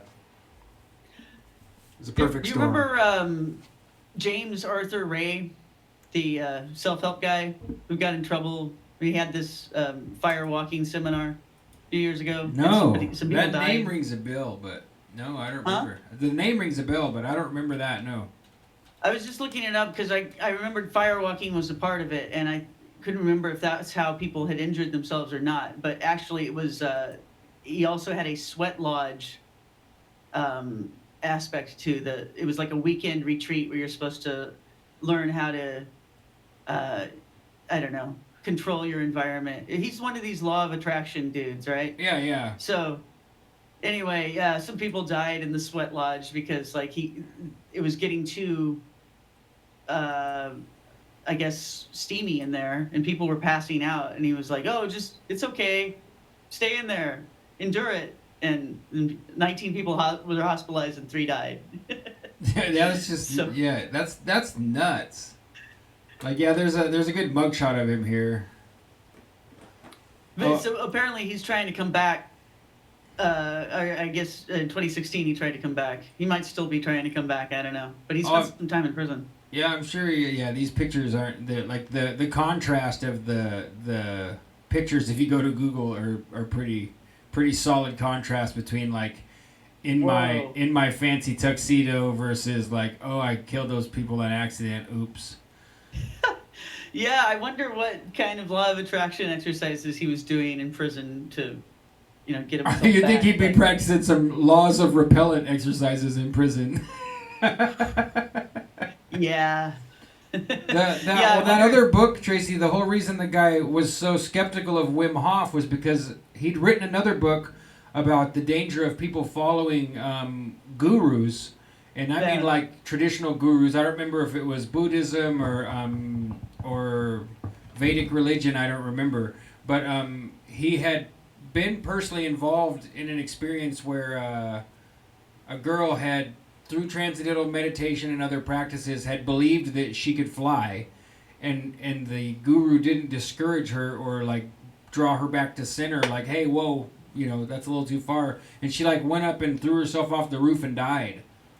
And so that's the reason that he was skeptical of Wim Hof. And so to me, it's a testament to Wim Hof, like, well, Wim Hof must be doing something that allows you extreme control of your body and to do something that appears supernatural, but maybe he's got his ego more in check or something. He seems like it, if you look him up, he seems like a really chill guy, no pun intended, the guy who runs in the ice cold. But yeah. I've tried the breathing exercises. They're not real complicated. It's kind of like short deep breath breathing really fast over and over again. And the first exercise, like if you go look at his stuff, I did that exercise. So you do this fast breathing over and over again for like 3 or 5 minutes. And first you do push-ups, like 10 or 15 push-ups without the breathing. And then you do it again and hold your breath. and you can do more push-ups after you hypersaturate your blood with oxygen from the breathing exercise while holding your breath. You can do more push-ups. I mean, in less than 5 minutes later, like, you try the push-ups and do the breathing and then try again. And I mean, it worked. I didn't go any farther than that, but it definitely worked. Yeah, you can hypersaturate your blood with oxygen and then hold your breath underwater for an incredible amount of time. Yeah. I've done that before. Yeah, those pearl divers trip me out. Yeah, that's pretty insane. I think that's a mental place they go to. I mean, to hold your breath for 3 or 4 minutes, it's pretty crazy. Are you a strong swimmer, Tracy? I'm a mediocre swimmer, I guess. Yeah. I'm not that good, but I know how to swim. When I quit smoking, I was so happy to be able to hold my breath for a long time again. It made me so happy. I imagine so. I used to hold my breath in grade school and watch the second hand on the clock. Me too. For as long as I could because I Stop was me from falling asleep. bored. Yeah. You're here. That was fun. So are you keeping an eye on the chat? Yeah, I've been kind of looking. I mean, I just asking that question made me want to insist that everyone in the chat stay on task tonight. No oddball questions. Just kidding. There's no real rules here on Picture Show. Yeah. But if you get people on a live stream, they always say that. Like, if you're going to ask a question, try and stay on the topic. Like, the chat's not going to listen to you. There's been some interesting stuff in there. Should we read about the psychic harpoon after you do the chat? Yeah. Yo, I'll just glance at it, but yeah, go ahead and read. That's fine. All right. Because what was the other one? So we've got rockets and harpoons. Because that's what he keeps saying. Fire your something rocket. Yeah, your psychic rocket or something. Yeah. I'm trying to find where we were too, because there was an exercise there that I was going to read, and I think I just lost my place. So I can read about the psychic harpoon. Maybe I'll find the other one later. Okay, so a certain young man projected such powerful infrared ray photons from his brain horns that they pushed out his aura far enough to touch a girl walking 20 feet ahead of him like a very long hand. When the girl turned around and perceived no one near enough to get fresh with her, she fainted. That, of course, was an abuse of the psychic harpoon. Don't abuse your psychic harpoon. Don't abuse the psychic harpoon. How to startle and amuse your girlfriend or your wife with the psychic harpoon. This sounds like a really bad idea. Please go on. I think you should try this tonight, guys. The next time you spy your wife or your girlfriend or your husband or boyfriend, if you're female, strutting ahead of you on the street, stare at her intently and immediately visualize your aura surrounding you like a thick invisible sack. Apply the all-over psychic arc now to your body. Just think and intensify repeatedly the vivid picture of the juicy steak to increase markedly the heat on the surface of your skin. We need an alternate, like visualize some good tofu Indian food or something. Macaroni and cheese. Yeah, I know. Every time you say steak, I'm like, I don't eat steak anymore. And I don't crave it either. Do you remember Bram Stoker's Dracula? And that one part where Dracula was outside walking through the city of London, and he sees Mia, and he's staring at her across the street, and he says, "Look at me," like sort of to himself, "Look at me," and then she turns and like looks at him. It's kind of what I imagine is going on right there with the harpoon. Well, I know there's studies that like if you stare at the back of someone's head, that they've done studies like people can definitely feel it if you're staring at the back of their head. You know? Yes. Oh yes. If the cat is an inch away from your face in the morning trying to wake you up, they don't even have to touch me. They just stare into your soul. And they don't have to be breathing on you or anywhere in proximity where you can just feel them like, here's my cat aura, your duties, human. Cats have amazing psychic abilities, and this is something both of my husbands have mentioned, is that the cat will psychically control you. Like you'll still be asleep. You'll get up in the morning because the cat wanted you to get up, and you'll start feeding it, and then it's a while before you come to and realize what you're doing, and it's like the cat's just making you do whatever it wants. And but this is related to the parasites that the cat gives you that make you want to please the cat.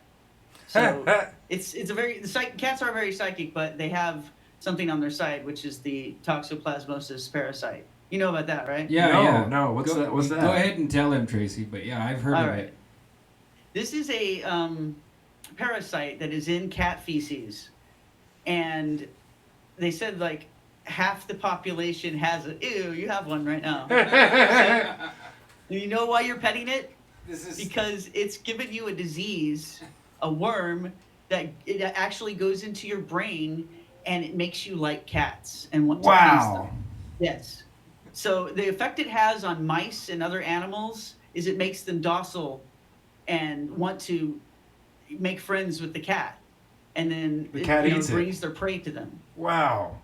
So they can either do this to their prey so that they can eat, or they can do it to their human prey so they can eat. And Well, so you that have they a, can get whatever you else have a they cat want. too, don't you?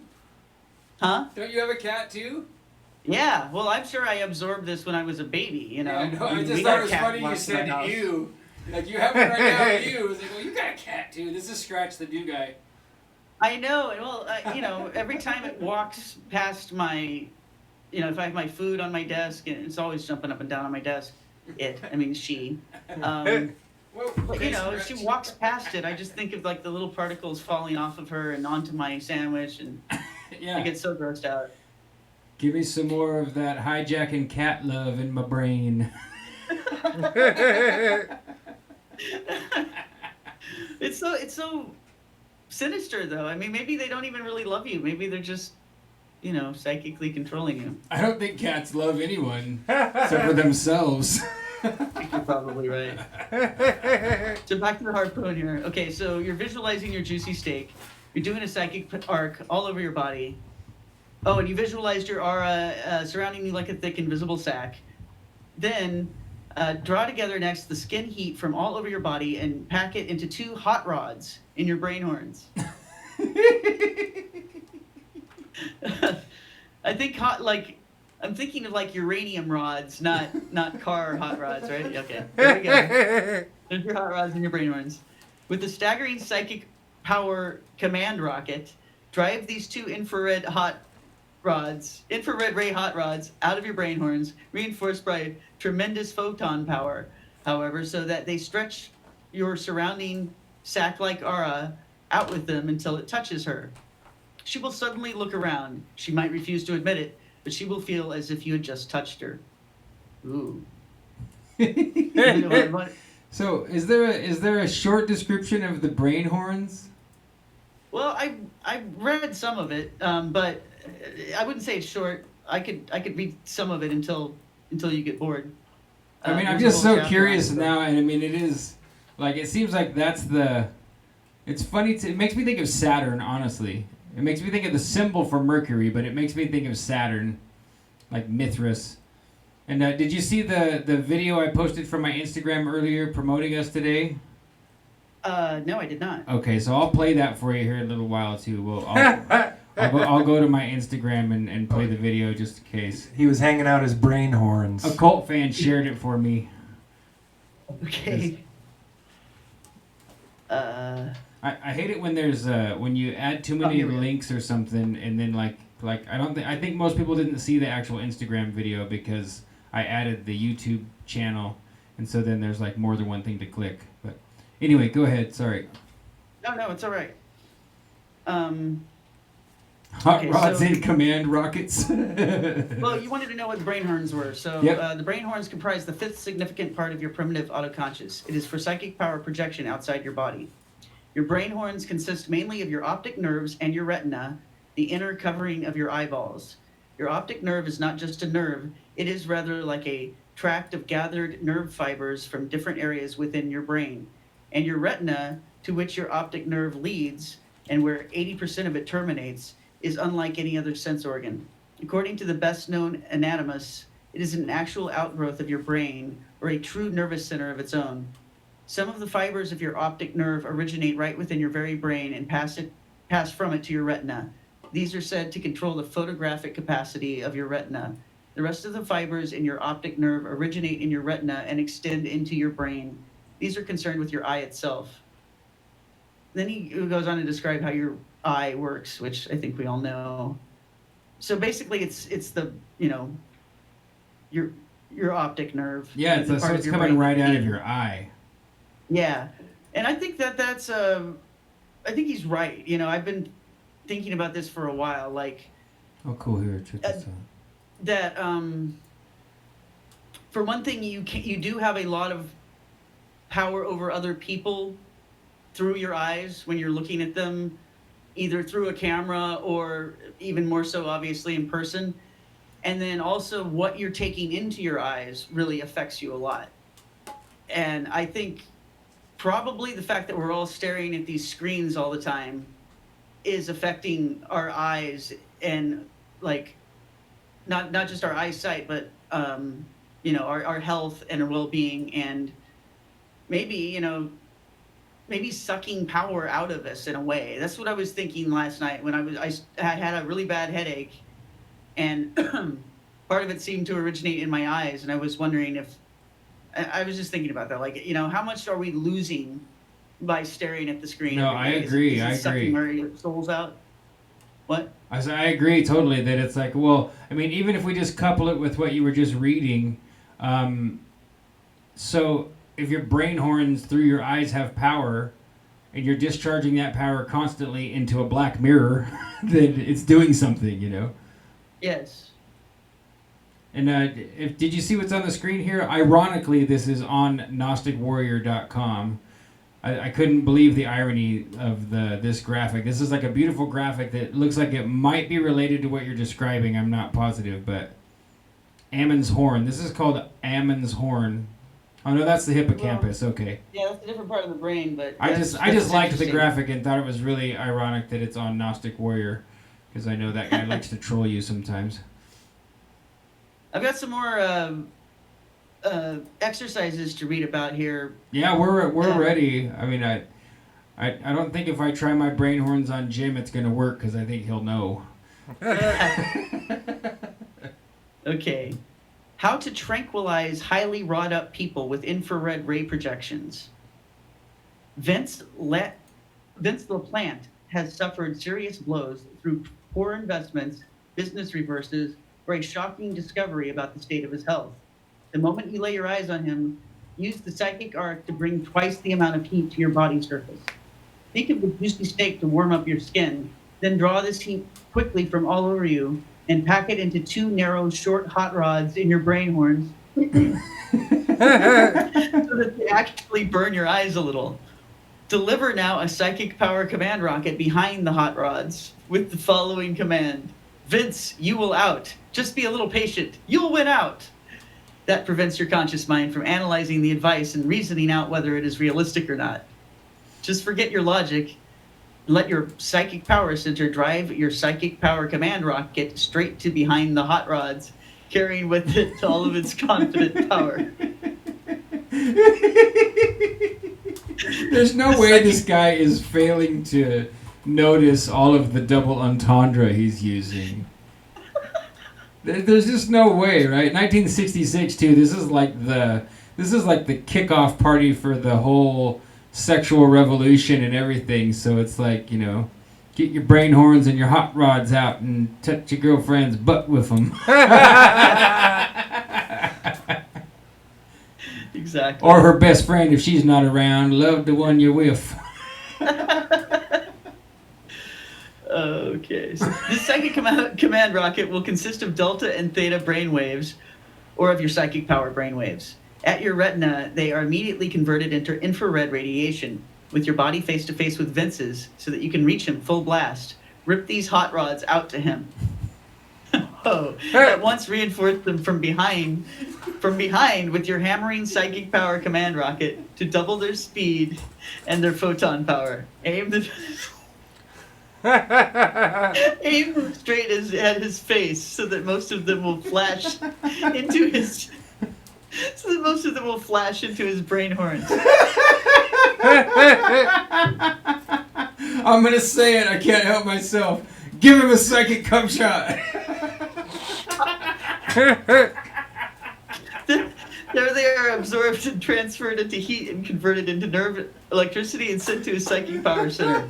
The nerve electricity is then converted into thought energy and its meaning understood.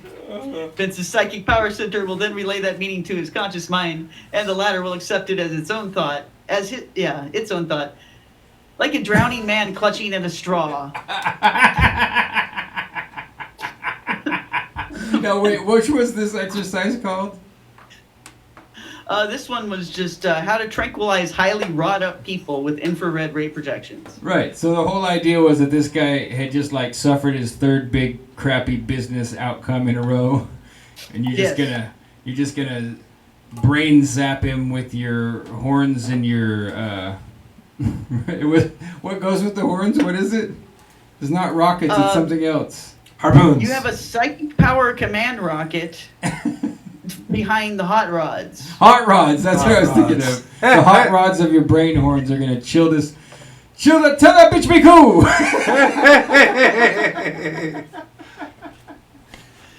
Yes. Subconsciously make your brain friend horns like to 3 his. little Fonzies.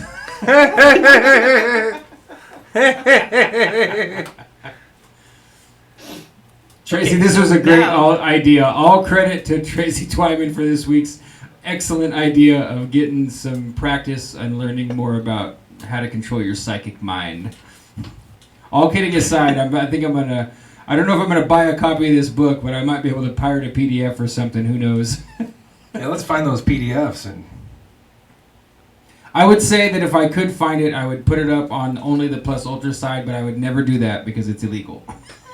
Right. No, you shouldn't do that. Okay, so here's another version of the same thing. All right. Repeat exercise 1 with Miss Gaynor or Mr. Griffith, your romance associate, depending on your sex. Romance associate. Your romance associate. With your sick neighbor Jules, or with your patient, customer, or client Henry Logan. The way this guy writes is cracking me up. But change the wording of the order carried by your psychic power command rocket to fit the other person and the occasion.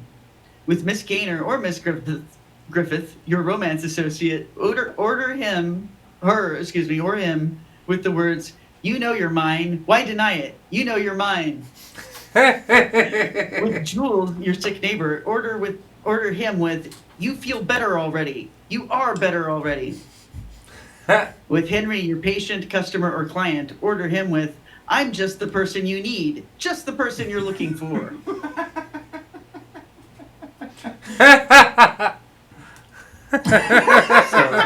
I'm firing some rockets through my hot rods right to the audience right now. That's right.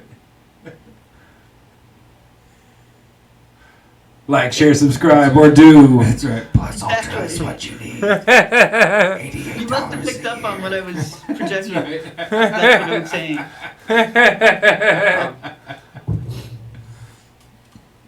Okay, so Plus did we finish Ultra the psychic or harpoon? We didn't, because you wanted to know what the brain horns were. So we didn't even. Yeah, we can psychic get back to harpoon. the harpoon. That's fine. But we finished the first exercise, but we didn't get into the second one, which is how to develop a powerful psychic harpoon.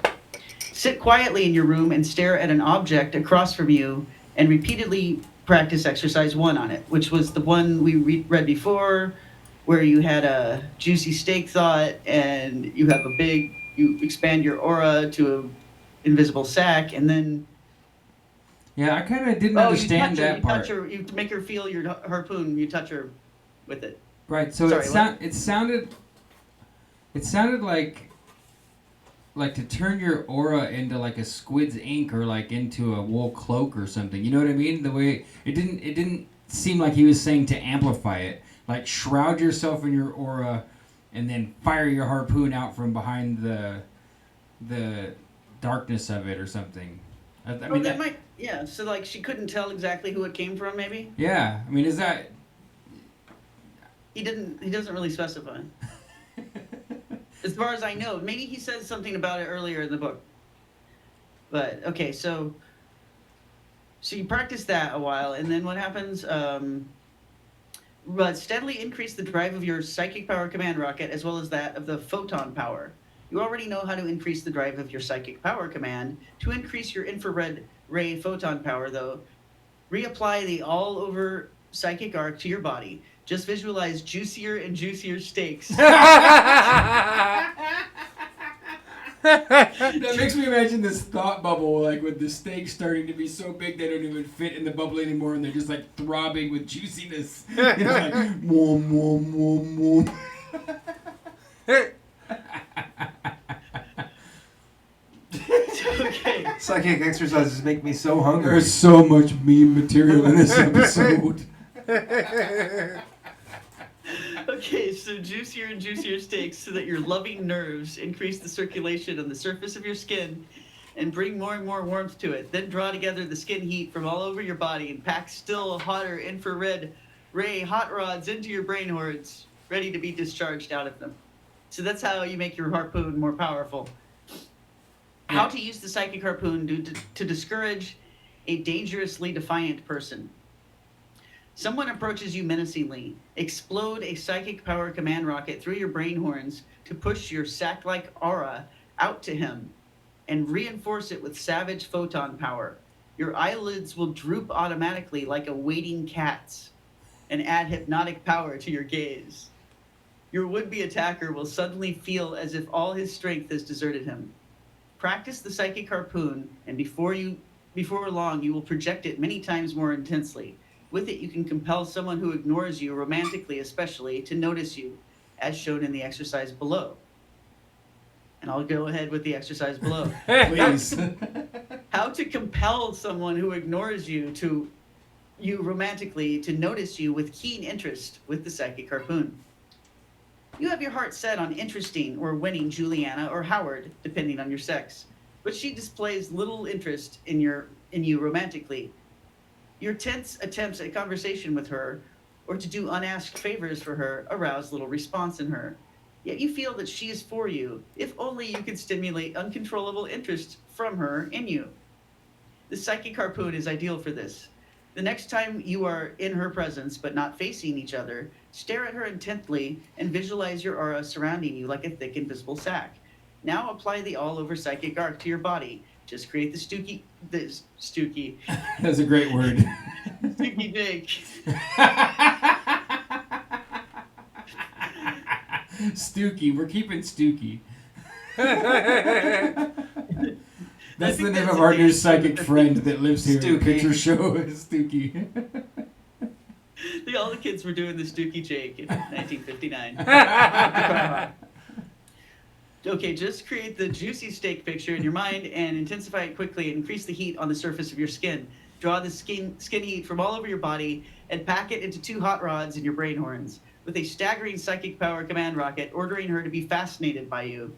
Drive these 2 infrared ray hot rods out of your brain horns, reinforced with staggering photon power, so that they stretch your your surrounding sack-like aura out with them until it touches her. Deliver a second and even stronger psychic power command rocket with the same order if you have to, although you probably won't have to, for she will feel as if you touched her and will look around. When she realizes that you are too far away to touch her, she will acquire a strange interest in you. She has noticed you. From then on, proceed and use the laws of mental domination on her or him. I got a funny feeling that this book would not be published today. Well, I don't know though. I mean, you said you've studied NLP. Have you ever looked into the seduction NLP market? Oh yeah, of course. You can't look at NLP and not find Roosh V and all of his similar accolades. Let's see, the guy Jeffries. There's a guy. Oh, what was his first name? They show videos of him actually doing it. Who knows? It might have been staged. But he's like this schmarmy, nasty guy with a crappy Jew fro. And like, he would totally like walk into a public place and walk right up to the counter like to the most beautiful girl 20 years younger than him and go demonstrate all of his crappy techniques. And like, it would work. It's like, oh no, this is bad. But yeah, I mean, it's not all BS. the pickup artist community is really cringy. If you need some lol cows to find and laugh at, you can always go trolling. Ooh. Well, I've watched a lot of those, and the techniques are a lot different. The approach is way different. Like, this is just trying to get someone to like you, and a lot of those techniques that I've seen involve basically insulting the person Absolutely. to try to make them want to gain your favor. Yeah, I they guess. call it negging, right? I Like, know. yeah. I mean, it's like, and I've seen people do it, and it's just like, what are you doing? Like, people sometimes, people who are assholes do this naturally. Right. Like, you look a lot prettier today than you did yesterday. It's like never a nice thing to say to someone. Yeah. But so then someone else has taken that to the next level. Like, we'll contrive that bad comment when it's at the right time. Like, no, don't do that. Yeah, I think some of it did get kind of retro engineered that way. Like, someone wondered, like, why do assholes succeed? And not just at romance, but all sorts of things. Yeah. And so they tried to figure it out and tried to act like this is a science and everyone should do it if they want to succeed. But I think it's more like assholes succeed in ways that you don't have to practice it. You just have to be willing to do it. You just have to be that low. It's like, basically, they're succeeding usually by just exhausting people. Like, you don't want to deal with the asshole, so you give in to whatever he wants, right? And I don't know if that's really a skill. It seems like it's an accident that these people end up this way and that they manage to get through life. Because, like, you have to change your values in order to do that. Like, most of us want to be loved, but if you can change yourself this way, you're not really going to be loved. You're going to be feared, and you're going to manipulate people into giving you a certain reaction, but you know that it's not legitimate. So Yeah, it's it just seems manipulative. like yeah. Well, yeah, and I mean, I've seen Roosh V as a great example on and off for years, and like his whole thing is like bragging that he can go around and get any attractive girl to go to bed with him, and he travels all over the world. Well, he's older now, and he's obviously miserable. Like, he was on some, I don't remember if he was talking to, it wasn't Laura Loomer, but it was some other like alt-right, alt-light-ish blonde female news or media reporter on YouTube, and there was some live stream on, so I clicked on it, and you can just see that, like, he's painted himself into a really bad corner. Like, he probably did accomplish a good majority of what he was bragging about, but now what? Where's your opportunity to take a wife and have children and be comfortable and happy and have a trusting, loving relationship when, like, any girl that, like, thinks she might like you, she goes to look like, well, who is this guy? Like we all do. Oh, what's on his Facebook page? Like, oh. Yeah. Oh. Never mind. We already banged, so bye.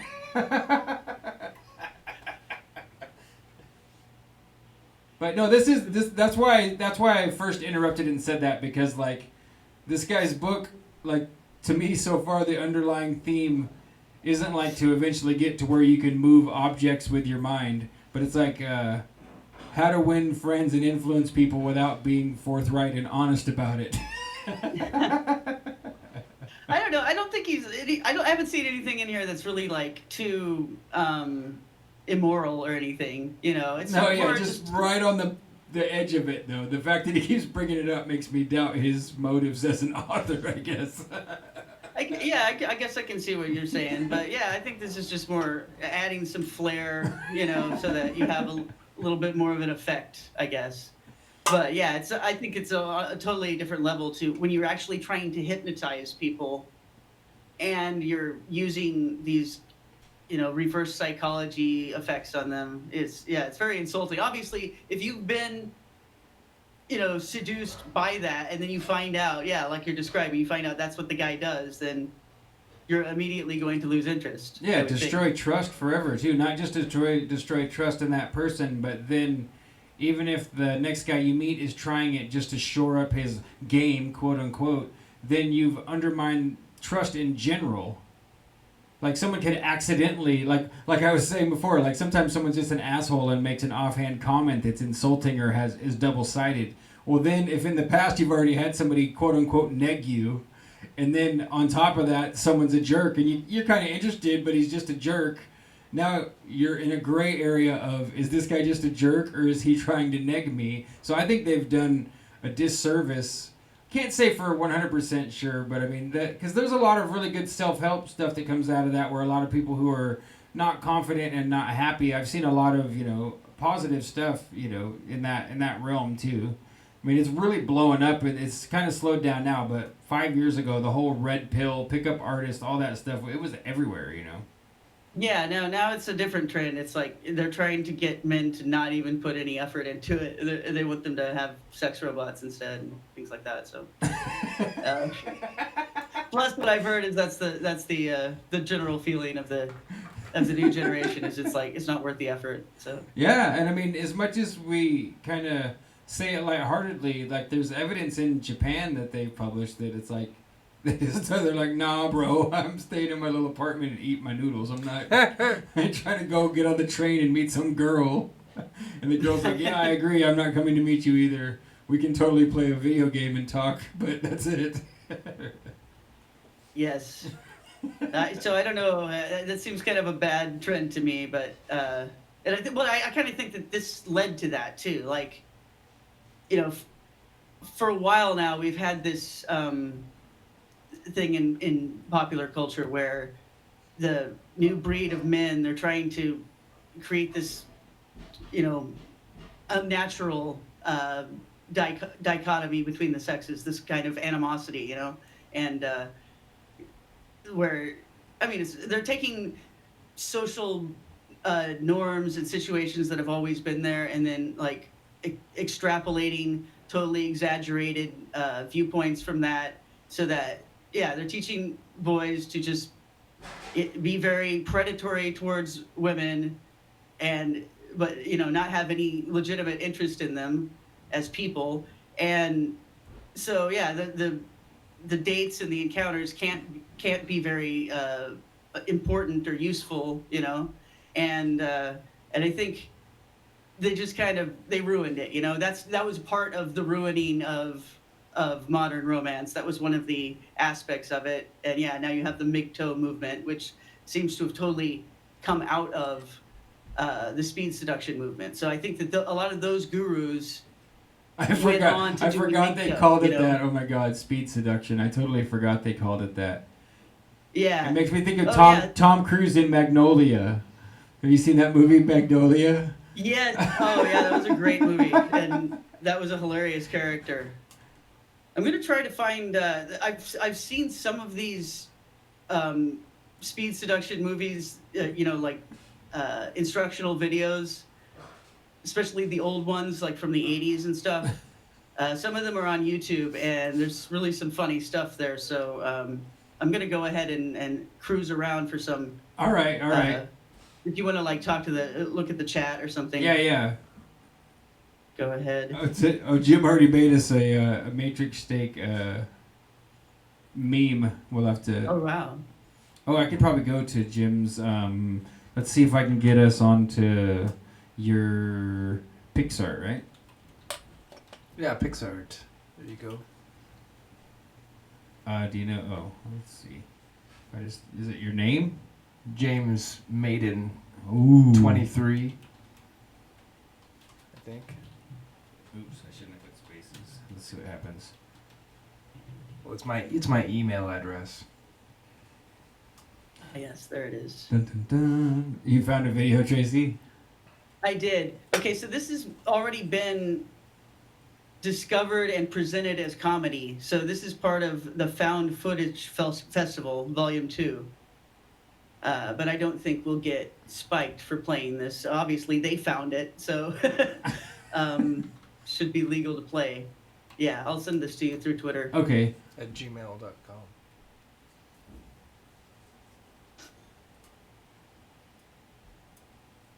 And the other stuff that you see in the Twitter there, if we get around to it, these were some funny things that I thought Mike could be part of the show. I don't know. But one of them is about tapping. Do you know what tapping is? Yeah. What's tapping? Okay. Okay, I'll describe it for you, Jim. So tapping is most commonly people do it like either on their sternum or on their head, and so it's like a way to allegedly discharge or release or rearrange energy. Like I'd say it's like soccer mom chi. That's how I would describe it. Like soccer mom Reiki kind of. So you're having a really bad day and you're all stressed out. So you see this as the common behavior, right? So instead maybe you're like, okay, I'm gonna tap and get rid of this, and it's like, Is it to get a burp out?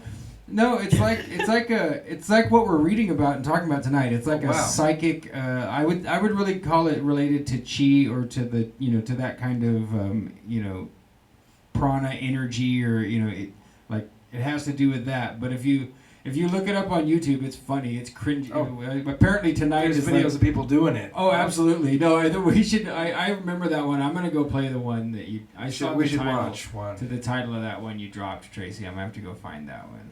Tapping for $50,000. yeah. If it works for her, we need to follow up with that girl, and believe me, I'm gonna be tapping. It's all good. This is something we could try. That would. Yeah, I have no we shame. could tap for one of your life goals here. I assume that your psychic energy already probably got at least one person to subscribe to Plus Ultra. Maybe not for the yearly, but at least for the monthly. I mean, monthly's. The brain horn stuff I Yeah. earlier? I mean, that was intense. I was tempted to sign up again, but I mean, I don't. Okay. So, did you get the one about from the Found Footage Festival? Here, I've got a little bit of inside baseball for everybody out there in YouTubeville. We're using both browsers because the Chrome browser on a Mac iOS just is not happy, and I had my Twitter opened in the other one, so I'm gonna see if I can get the copy paste going on here. Are you gonna play your video? I will. I'll play my promotional video for this week too at some time here before we're done. Great. Nice. I had my horns up in the video. I didn't realize at that time that the horns were inside of your eyes. So so my technique was a little off, but Oh wow. Well, I can't wait to see it now. Very excited. Yes. come on Twitter, give us the link. Well, I'll do the Chinese balls while you're working on that. Oh, cool. Everybody hear it? I can hear it for sure. Yeah. Yeah. This is like a fidget spinner for me. I love those. Yeah, The the Chinese balls. Not Hey, you're pretty good at it. I think it's not. Okay. I didn't mean anything inappropriate by that, and I apologize if it was taken that way. That's not what I meant. Yeah, I need to get smaller ones because my son wants to play with them too, but they're too big for his hands. So I need to get a set of small ones for kids. But yeah, the fidget spinner thing, like I've played with my son's fidget spinner before. I know that supposedly they're for people who are, ADHD or something, but which I wouldn't count myself out necessarily. But I think that most people anyway, have a bit of twitchiness that they deal with, like for me, even if you're using your computer or doing something where you're sitting down all day, especially when you're like, waiting for something to pop up, for a process to happen, to me, I end up like, I have this rough patch of skin on my thumb and I pick at it constantly. It drives me nuts. So I have to do this instead when I'm waiting for things to happen. Well, that's definitely better than like picking at yourself. I have like a spot on the inside of my lip that if I'm really nervous or waiting for something, I've been chewing on the inside of my lip so long, there's like a hard piece right there, Can you go backwards with the balls? Oh, that is harder, isn't it? Wow, that's really hard. It's tricky. Dang. Can you do that, Jim? I think so. I've got some marble balls. They're See, this is good a because I little bit mean, smaller than that. Jem juggles, I yo-yo. Now we can get you. Oh, come on. You get to maybe you can do the contact juggling, like Bowie in the Labyrinth. I don't remember that one. That's what Bowie's doing in the Labyrinth with the balls. I'm just kidding, Tracy. I really don't think that you would probably want to practice contact juggling. But What's contact juggling? it's like you're like in the movie The Labyrinth, where Bowie's making the balls roll all around his hands, like across the, like down his arm and back, and like he's spinning all three of them at once. Oh, okay. I guess I'm just assuming that you've redundantly watched The Labyrinth like I have. Maybe you haven't. I've watched it probably twice in my life. Wow, Once yeah. when I So was a kid, and once later. yeah, no, I love that movie. I've watched it over and over again. Like, It's harder to go backwards. oh yeah, so Jim's got some of his juggling balls. Yeah. And we're waiting for a browser still? Yeah, well, I'm almost there, so I'm trying to get Okay. us to the.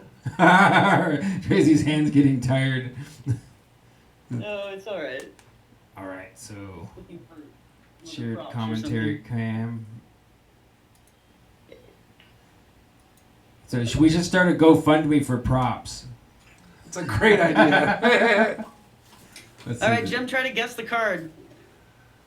Oh yeah, Is okay. it, what kind of cards are they? They are playing cards. Playing cards. It's a red card. It's a 7 of hearts. What the?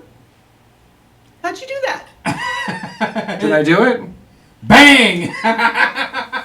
This is not staged, folks. Tracy's- Thank I think you. You think you scared her.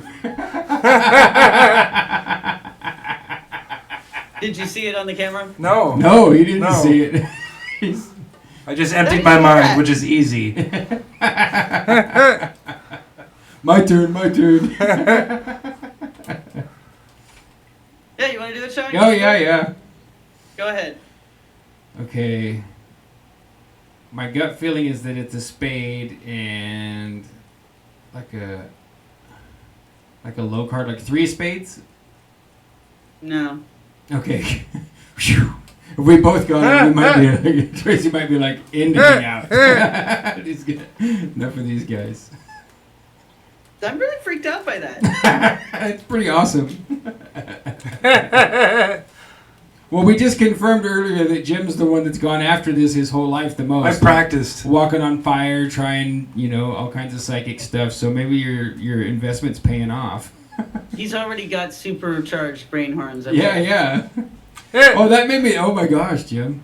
Sparkly eyes. Oh, yeah. I don't know if you want that said out loud, but let's just say that I just remembered something that I'm not gonna publish here in this live event, but that really does reference like Jim kind of has a reputation for having powerful brain horns, and I don't want to say that the cliche keywords because I don't know. I know that he'll never be able to live it down with the chat, so we're gonna keep that under our hat. No idea what you're talking about. It's just a descriptive set of adjectives that kind of mean the same thing as psychic brain horns, really. Okay. And Jim has a reputation for that already. So, You can say it, I guess. You already teased it too much. are you sure? You sure? Oh, I mean, we can't get it back if I say it out loud. You've already walked down the road, Sean. All right, sparkle eyes. Jim's got the sparkly eyes. What does that mean? Well, like he's developed a reputation. I don't remember if you did it yourself or if it was other people just noticed that, like, if Jim's excited or talking or we're hanging out at a bar, like, he's got the ability to mesmerize you with his eyes and to, like, make you feel comfortable and happy, especially, obviously, with the attractive females. Well, that's nice. Thank you, Sean. You're welcome. Wow. I'm still reeling about the 7 of Hearts here. So Yeah, I haven't thought I think about it for a long time. What we just said. So It's got me beat up before. I forgot. Oh, that's. That's how we met, Sean. I know, that's how we met. It is. The sparkle eyes is what... You got beat up for having sparkle eyes? One of our mutual friends is a bit of a bull in a china shop, and we were all kind of bar hopping and hanging out.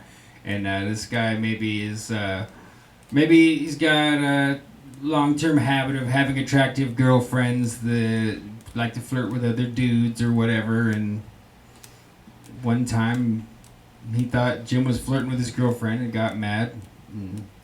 I see. I wasn't flirting with her. I know. No, I mean, no joke, folks. Here we are. We're down to like, this is the beginning of picture show lore. So I was there with dude, like we're having this whole like, what the hell are you doing? Why are you trying to beat this guy up? I just met him. What's going on? Stop it. Knock that off. You're drunk. What are you doing? And so we resolved it, kinda. Jim eventually left the party, not like we were out at a party, but left us all hanging out together. And I was still hanging out with this guy and his girlfriend. And later that night, he left the bar for like an hour and I couldn't find him. And I was there with his girlfriend and it was a busy bar. So I was kind of standing with her, like staying with her. And then he got mad and called me outside and tried to beat me up pretty good too. He beat us both up. He's a big guy. Yeah, maybe we'll have to get him on the show and have him explain himself. He was on the show one time, I think. No, I don't think so. Yeah, he was on our that's Adam true. West Day. That's true. The live stream downtown Adam West Day, second annual Adam West Day in Walla Walla. He's on there, so you could even go find the guy if you're a real picture show archivist. But I forgave him. He's a good guy. He is. Apologized real hard. Being out of line. So, wow. I didn't think Picture Show 34 was gonna go this far. I really didn't. I think we need to make Jim do some stuff for us now. Just take him to the racetrack or something. You could try another card and see if he's. I don't know. It's hard to do it all the time. Under pressure. Yeah, let's not pressure him. I got How the about video. that, You guys ready for some speed seduction? yes, please. Found Footage Great. Festival Volume 2. Let's see. Let's make sure. And creative ways of seducing. You guys hear that all right? Some have been effective, and some haven't. But one common feeling which all men around the world share is the feeling of being frustrated. Look Not on to the back worry. and make sure it's working. We've got a solution.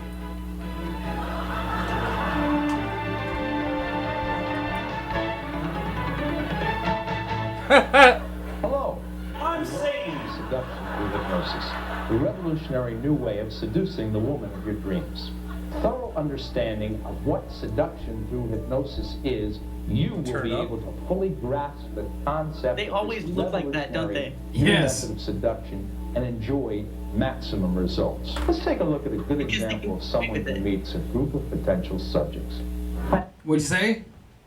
I'm just saying they can look hideous and get away with it. They can still get dates, Yeah. and so they do. Makes you wonder about the whole human race, doesn't it? John.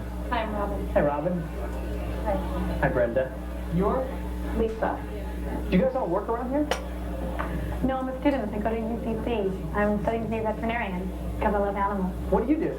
I work in a beauty salon. I'm a manicurist. I do nails. Oh, cool. Look. It's a little ghost on this one. What do you do? I just I graduated bite men's last dicks month. off. I'm looking Why? for a job. What in the world? What do you do, John? Oh, I forgot we're watching something. It's a publishing house, but I'm studying to be a hypnotherapist. Notice how John immediately established his credibility. By lying. It's always wanted to be hypnotized. Hypnotism is a crock. Yeah, I don't know about that either. Brenda is clearly the most likely subject in this group. Because she's the dumbest. Decided who would make the best subject. Tracy, did you catch where this came from? Do we know who's chiming in and commentating? Well, just the Found Footage Festival, the presenters there. Oh, okay. So it's like a whole live audience watching this. Yes, Interesting. it's a live presentation of found video footage. So we're probably pushing the limits of meta at this point. As Yeah, far as, exactly. Okay, awesome. That's exactly where I want to be. Let's see what John has. Sounds pretty cool to me. You know, if you're really interested in being hypnotized, I could do it and not even charge you. Well, tomorrow around. What a deal. Let's see, I don't work tomorrow and then that'd be great. John in this scenario, found his subject and is having her meet him in a safe place.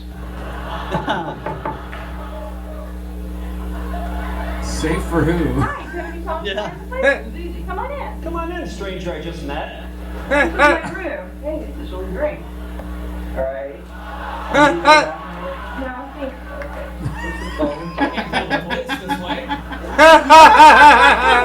Chicken or anything stupid. I don't want to be embarrassed. That's another one of the total misconceptions about hypnosis. John is doing well. This is amazing. Fine, well. Subject comfort in a safe place. John will demonstrate a very common and effective induction on Brenda. Notice what looks like a television remote control. On the control, there's a red button and a blue button.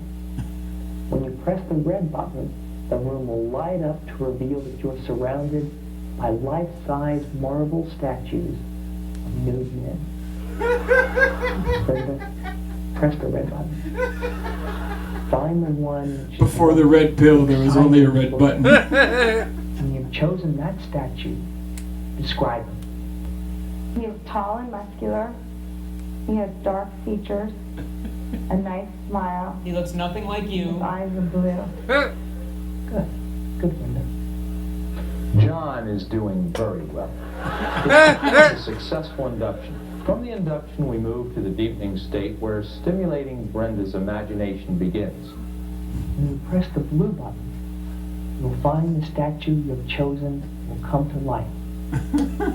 You cannot resist pressing the button. Look at the naked man standing in front of you. The most beautiful man ever seen. Your chest is getting warmer and warmer. It's exactly You're hornier than ever been in your whole life. Gradually, you will feel a burning sensation between your legs. That's a yeast infection. Get him checked out. That's my psychic harpoon Notice the touching you. burning begin. Physical sex is all that will quench the increasing sensation between your legs. You can probably buy the rest of this video for a price. Permit me to make love to you. And as I do, you will gradually awaken from the hypnotic state. Say, as I and become do. aware of the most erotic experience and most satisfying sex of your lifetime. Success! He did it! He did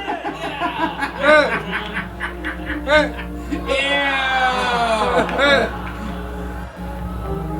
Does he have the stuffed animals there to make her feel You safe? can't ask for More success than that. John is doing well. You can kind of make out his devil horns underneath his hair there. The horns is a theme all night, Yeah. folks, all night. Really, his brain horns. His brain, yeah. Brain horns. Is actually his extra horny brain horns. Wow. I was surprised just how far the video went, like with the grab right through the jeans, like, oh no! Please, no. Yeah, seriously. Like, this is, your shit's cringy enough already without actually making it into soft porn. Yeah, I'd say that was a pretty rock solid example. Like, from there forward, they realized that was completely out of line and that they had to dumb it way down for most guys. You know, moving from, I can't remember the guy's name, something Jeffries. I mean, he's not any different, but he definitely knows how to shroud himself better than that, you know. I can't remember. You mean shroud himself? Still, it's really kind of like moving from straight hypnotism towards something more like NLP, you know. So it's more conversational instead of come over to my house and be hypnotized. Exactly. Okay, yeah. I mean, because when I was doing NLP stuff, it was all just because of therapeutic crap, not ever trying to use it on people, you know. Like, when I first found out about it, I didn't like it at all. But then I looked up the guy who started it, or one half of the team who started it, Richard Bandler. Richard Bandler's kind of a smarmy, weird dude, but his techniques work, you know, and so I checked it out because, like, I had that kind of shit going on. But it is parallel to the PUA, they call it, you know, all that stuff is real similar. But it's more like active conversational hypnosis, you know. Bandler always tried to intimate that he had worked for the CIA too, training people and stuff and teaching them how to use this. Like, the implication was that this technique was part of MK Ultra. Yeah, I don't doubt it at all. Yeah. Bandler to me seems like a black witch. Really, I mean, yeah, there's a book he wrote that's a fiction book, and I read it. It wasn't very long, but it's kind of classical, not sci-fi, but fantasy, and it's really it's like really perspective driven. Like he talks about you being completely above your soul being like 100 feet in the air above your body and falling down into you, and then you take an action, and then like being behind yourself and catching up with yourself, and then you take an action. So it's a really strange like fiction and NLP-ish stuff, but that always made me. And plus, he always wears kind of like he doesn't look too much different than Poke Runyon. You might know who Poke Runyon is, Tracy. I do. Yeah. Not everyone's gonna know who Poke Runyon is, but I got some great laughs watching Poke Runyon and two women, working with a big black mirror and like saying that it was some 45-minute video, like they were doing something of the Goetia, and it was just like, this looks so silly, I mean, I don't doubt that he's a practicing magician at all, but it just looks so silly. You publish it on VHS. You can find that video now on Amazon Prime. They have it, The Magic of Solomon. It's on Amazon Prime? Check that out. Yeah, you should check it out, Jim. It's a trip. That's so crazy to me that everything is swayed so hard that what used to be so obscure and occulted is like on Amazon Prime. I know. Yeah. It's well, you're already gonna get free shipping. You might as well watch this guy practice black magic. Well, yeah, it's the videos that you can watch on their on the site. Yeah, I have The it. I'll have to throw it on. Next time my girlfriend says to choose something, I'll pick that. I when I watched that video, I wasn't sure. Was he really trying to act like those were actual demon faces on the mirrors? Like they were conjuring demons into mirrors, and you could see them. And it was obviously like an actor doing a line, but the way they presented it, I got the feeling that he was trying to act like, this is an actual video of a manifestation, and I don't believe it. So I hope that he wasn't really trying that, huh? I think that was definitely the script and the plan was to act as if for sure. I mean, I think he also was aware that it was going to be completely kitschy and hokey and probably, I mean, even with today's CGI and everything, you're not going to very easily convince people of supernatural things. Yeah. And in my experience, when it does happen, like electronics and/or documentation devices, like all that stuff usually either doesn't work. Like I've been in a situation where we're definitely seeing something like either out camping or in a field, and your damn electronic device that should record it, your phone or your regular camera, will like redundantly won't turn on, or the batteries are definitely brand new and now it's dead. Like you get sound and no picture. Yeah, or exactly. You go to publish the film and it won't publish, or there's like 3 blank pictures that would have been the ones. Like I've seen that kind of stuff over and over again. So it's. But yeah, Poke Runyon, folks, is definitely worth a laugh if you love the magic and the occult stuff.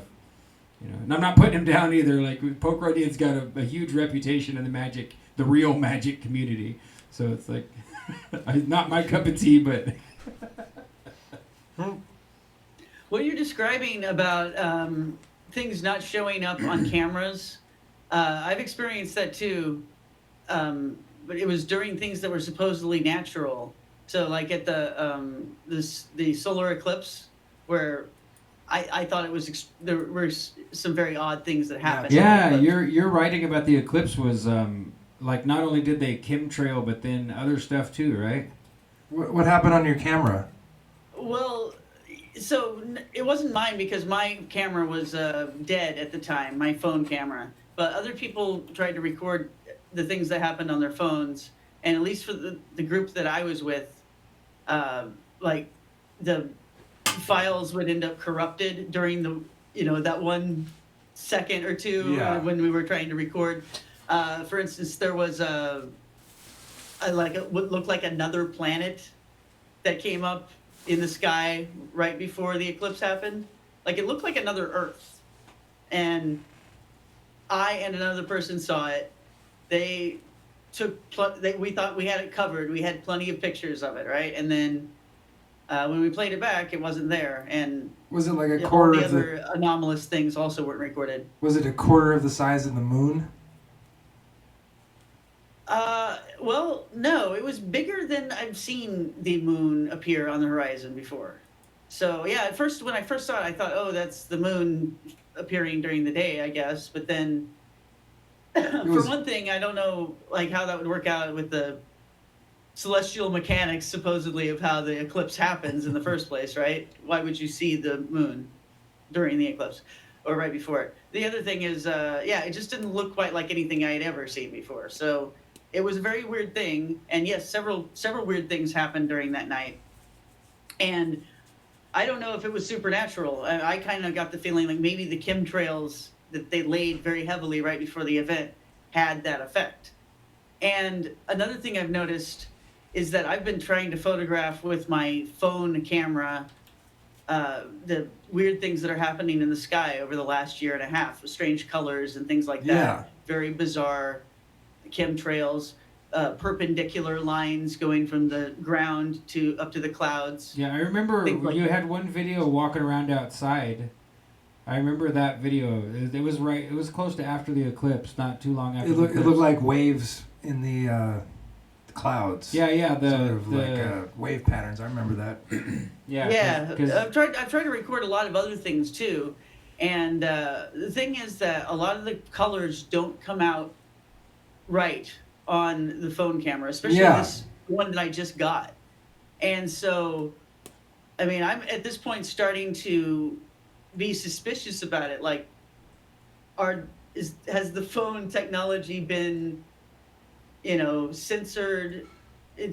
Have they put something in the phone, basically in the phone camera, that automatically changes the color of the horizon when it's exhibiting a particular feature? That's interesting. That's possible. And I think it would be possible, because what I'm trying to catch, and some people have caught it, but it never looks the same on my camera as what I'm seeing with my eyes.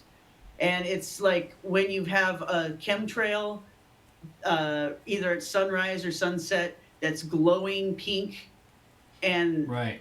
A lot of times you'll see pink in the rest of the sky too, but you can see the chemtrail itself just bright pink like a neon sign. Yeah. And it doesn't come out on my camera. So yeah, I'm wondering if yeah. they're like just trying to slow down the number of people that notice by making it harder to record. I wonder, Because most people use their phones. Have you ever noticed, or I guess I always kind of thought that a full moon, it's a full moon for everybody on the earth that night, that it's full, and everybody sees it as full. But in the globe model, wouldn't you think that like people on the sides of the earth would see a little sliver of shadow on one side or the other? If they looked at it at the same time, not everybody would see the thing full at the same time. I always thought that it's weird that everybody on the earth sees it full on the same night, all night long, no matter where they're at. It just doesn't really make sense to me. I mean, well, yeah, that's if you look at it, it would be if you're right in the middle, staring straight up at it, maybe it's full. But people over here looking over here at it, seeing it coming up in their morning, they might see a little sliver of black on it. The little sliver of shadow. People over here might see the other side shadowed, just a little sliver. But everybody sees the exact same phase of the moon. Yeah, even if it's not full, you see the same phase and phase. Wherever you are in the whole world, you see the same phase. What it does is it rotates this way, or actually your book. Oh, it like rolls. Yeah, the moon rolls it through the moves sky. This way. Like since there's a sun here, that's I don't know if people can see it very good, but I mean, and it doesn't like go all the way. Like if you compare all the different photography from around the world of the moon, what it does is like it'll do this. It's a wobble. And then it'll kind of wobble back. I've never noticed that. I've noticed that I look up when it first pops up and I can see the face in the moon, and then I come out like 4 hours later and it's upside down or nearly upside down. You know, about Well, if you- 70% turned up towards. If you I mean, two like and 100 everybody else degrees. out there listening, if you want to do something really crazy, and I know Jim's seen this because we've watched the moon together for a couple of years now. Yeah, I'm lucky where I live because I've got a river that runs right behind my house, and then I can see the moonrise.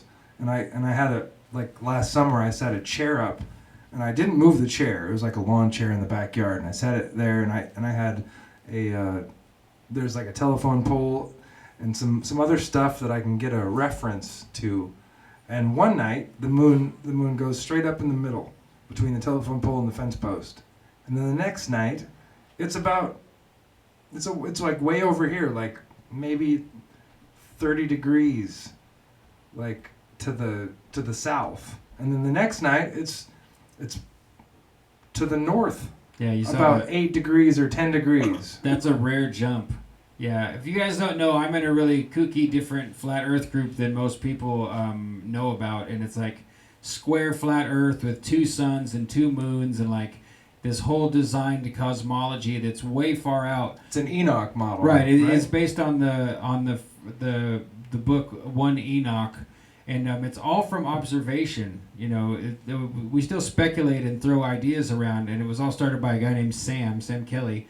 But what I was going to say, what Jim said is the most common thing you do if you're looking at this Enoch model is like, okay, so we call it the greet and leave of the sun and moon. So when the moon is greeting you on the horizon, if you start to keep track of the time it greets you and the location it is, like Jim said, with some kind of a reference, you know, you've got a telephone pole or a fence post or anything that's a reference so that you know. You set your chair in the same spot, and like the very first night I did it, it was like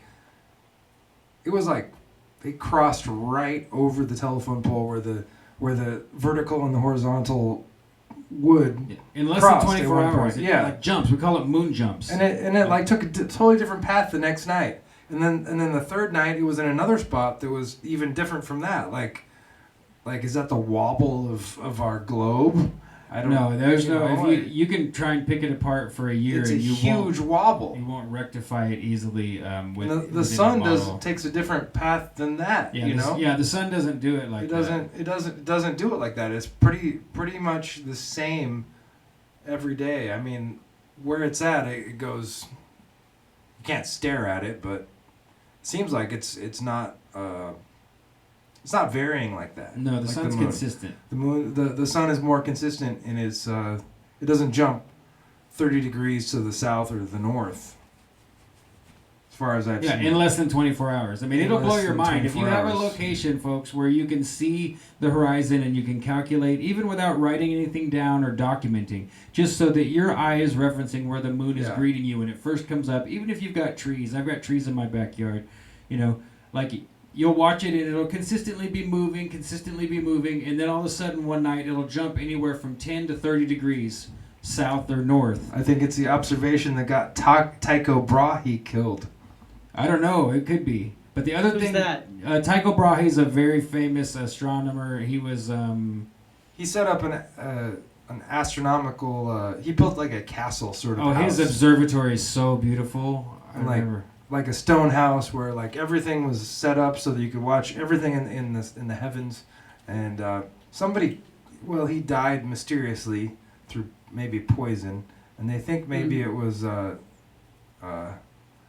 Yeah, they think it was Johannes Kepler. So Johannes Kepler is Kepler. another famous astrology guy and or astronomy guy, and he was kind of the understudy and the helper. And Kepler's personality was really abrasive and weird. Like the way they describe his, especially in his youth, like he was really unforgiving and really cruel and like.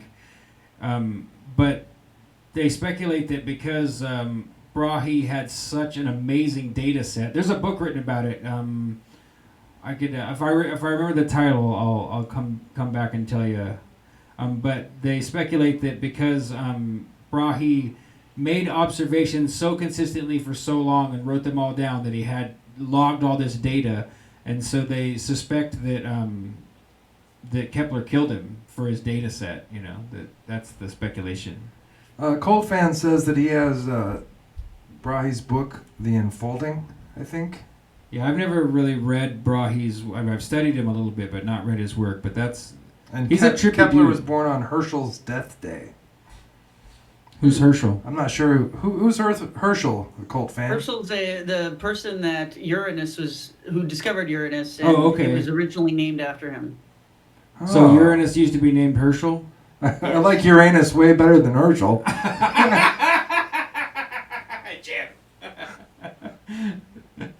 Uranus, not Uranus. Okay, just so I don't forget, the other thing I was gonna say is if you can catch the moon when it's Oh, he says no Neil Kramer.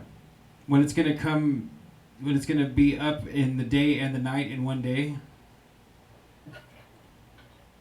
Do you know That's what I'm why talking about? Uranus's glyph has an H. Yes. Oh, okay. There we go. That makes sense. Anyways, here I'm gonna just Thanks, go to, cult fan. I'm gonna skip the other thing because it's just too complicated to explain. Uraniborg, this thing. Oh, is that his? That's his observatory. Yeah. That's beautiful. Uraniborg is amazing, and if you zoom in on this thing and look at it, this lines up a lot with the Looks like a Masonic square. Yeah, it's pretty amazing. Oh wow. It's That is amazing. beautiful.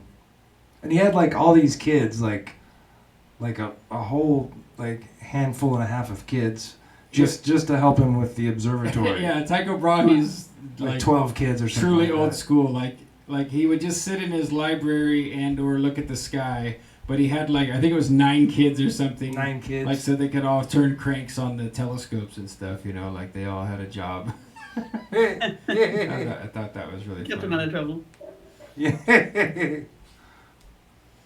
But yeah, Those are so- really pretty. Go. Yeah, click on some of those. Look at that snake. With brain horns, And that one's got the mouth horns. mouth and brain horns. That's cool. I wonder what that says. That's how it starts, Jim. That's That's exactly how it starts, right, Tracy? Like, oh, that's a Wondering weird what it picture. says? Yeah, I 6 wonder months what- later, you have I a wonder- book that you didn't mean to write. Yes. Yeah, you might want to not look too closely. you met Look at that you've third met one. 2 librarians, and one of them's kind of nice. Over there, up. This, Yeah, that's just Uraniborg from it. That's a different Uraniborg. that's beautiful. I think it is. Is that his? I don't know. We can go to this website and see real quick. Don't mean to digress, but we do, I guess. Yeah, I think it is because this is all about Tycho Brahe. Tycho still. Tycho Brahe, Uraniborg stock images.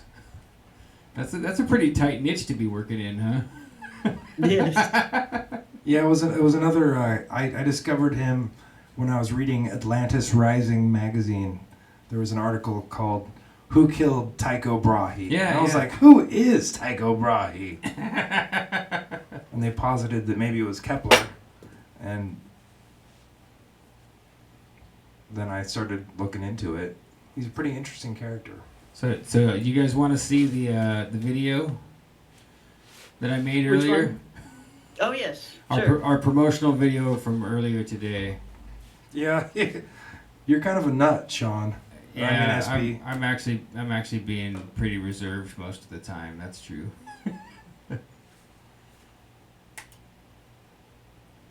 Come on, allow it. Allow. All right, so Oh, I see it there. Here's my Instagram, and let's see, are we on there? We're on there. So this should pop up big. We'll see how this. I just know as soon as I push it, it's gonna roll because. I go back up. Oh to no, the- it didn't. Cool. Let's double check and make sure that looks good, Yeah. right? All right, folks. So this is what you tuned in for tonight. Here was the commercial I filmed earlier today. I don't know about you, but I've got my horns up. Get your horns up. Don't let your life go down the drain. Tune in every Wednesday at 7 p.m. for RX Only Picture Show. Picture Show.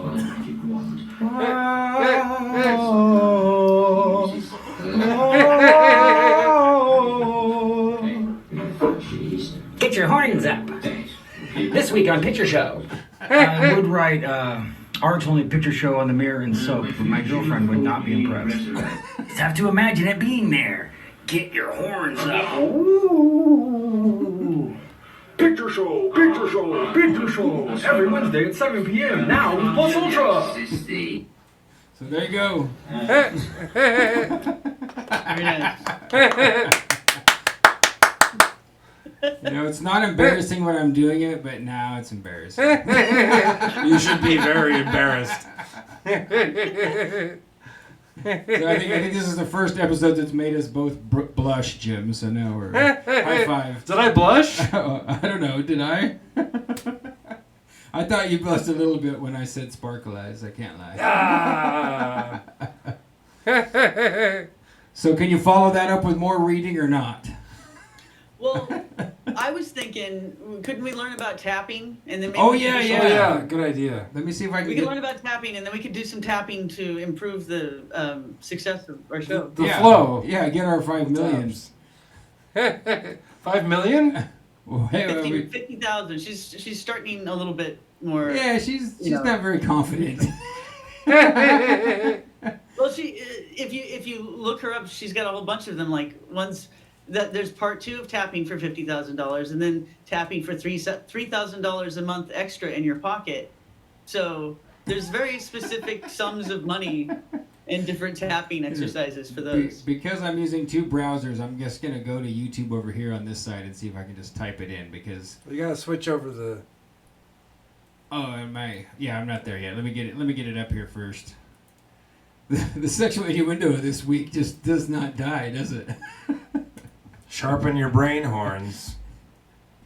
Send a Oh, here we go torpedo. again. Tracy's gonna hit us with some brain horns. Whoa! So tapping for $50,000. That's the title. Right now, I'm tapping to make the video work. Good. We've all got to tap.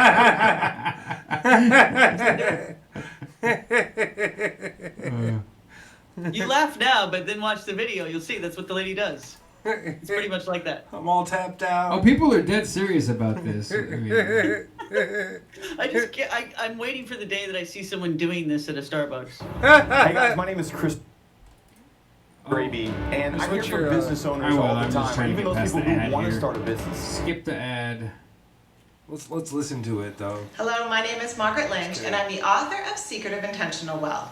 I'm known for my videos on tapping for money, and I'm also known for the way I love to bring up really heavy, negative, lower self stuff and tap it through so we can get to the higher positive, to the fun part. Well, today we're going to forget about all that and we're just going to have some fun.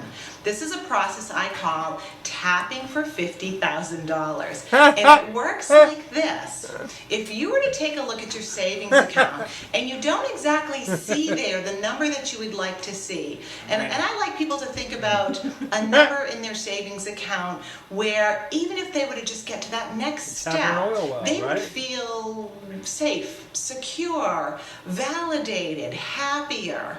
Whatever that number is for you, I want you to think about the fact that it's not really in your savings account right now. And so by virtue of the law of attraction, that only means one thing. You are not resonating or open to receiving that exact amount of money into your savings account. So for the purposes of this tapping, I like to pick a really nice sounding number like $50,000 and we tap on it with the absolute assumption by the law of attraction. Everybody that tap in some along if you're way out in the we chat. are Tap blocking along that so we can all get 50 $50,000 from grand. showing up. And so let's try tapping on this fun idea of blocking and opening up to $50,000 in our savings account. And you can substitute any number you would like to use when you tap on it on your own. And so we'll always start on karate chop point.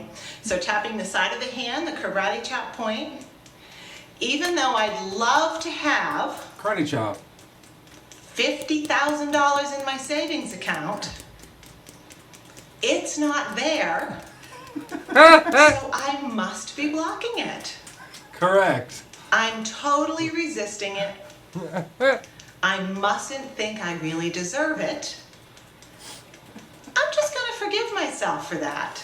Sharpen those horns. And accept who I am anyway.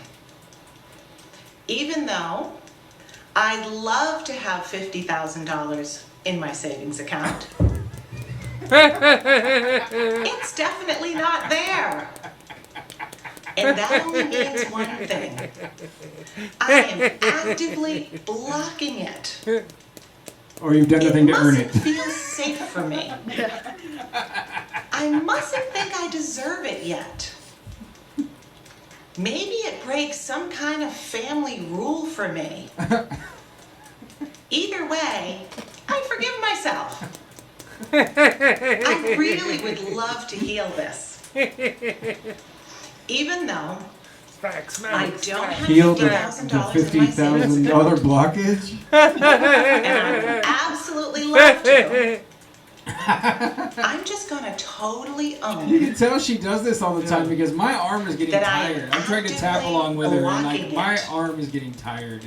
and I walk around with this block. You just need a $25,000 lever day out. to clear the $100,000 blockage. Totally honor who I am. This is some of the best footage we've ever done on the show, folks. You're witnessing Tapping through the points. like This gold. huge block to $50,000. Oh, are we moving under the head? Boy, I must be really attached to that. Sean, stop preventing 50 grand from being definitely dumped blocking into your it. bank account. Because it hasn't shown up. Let the money go on the lip. I mustn't think I really deserve it. That's on the chin. From the chin. She did her lip first. Part of And me then she realized mustn't she can't really tap her want lip. it. You can't Oh, on talk the and chest. chap your lip. Maybe part of me thinks it's not Maybe safe it's in my for bald me. spot where I need to tap for the 50 grand. You gotta pat your Maybe belly that's and gonna rub your make a really head. big rule for my family. How much longer does Maybe this would feel too Wait until we get a different for Stooky me. Jake. Oh, I'm definitely blocking $50,000. Stop blocking! It's definitely all me and my vibration. You stupid bitch. I'm letting the universe know. I'm totally owning that. Gotta own it. And I'm forgiving myself. This woman probably has 50,000 As I subscribers. forgive myself, I get to become open. Sell that print in the background. Totally. Well, we're almost 5 minutes in out of 7.5. So Oh, my face hurts. You made it this far. I love the idea Congratulations. of $50,000 My God. piling up in my savings Better get account. 50,000 after this. Yeah, I know. Oh, what happened? We're not tapping right. I probably canceled it. We're going to have to start over from the Oh, beginning. shit. No, I'm not trying to try premium. You better subscribe. See, lady, see what happens when you tap too much. YouTube tries to get you to pay him. That way you can listen to the video and watch it while you're checking your bank account without What it happened? video dropping. This is an example of that. Did you buy the lie? I've been fascinated Wow. by how prevalent this bullshit idea is. No surprise that this guy's the guy advertising on her video. Hello, my name is Margaret Lynch, and I'm let's the start from author the of beginning. Secret of Intentional Wealth. Hypnotize chicks at I the know- beach.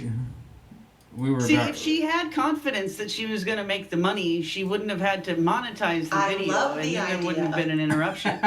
Maybe that's how you do it.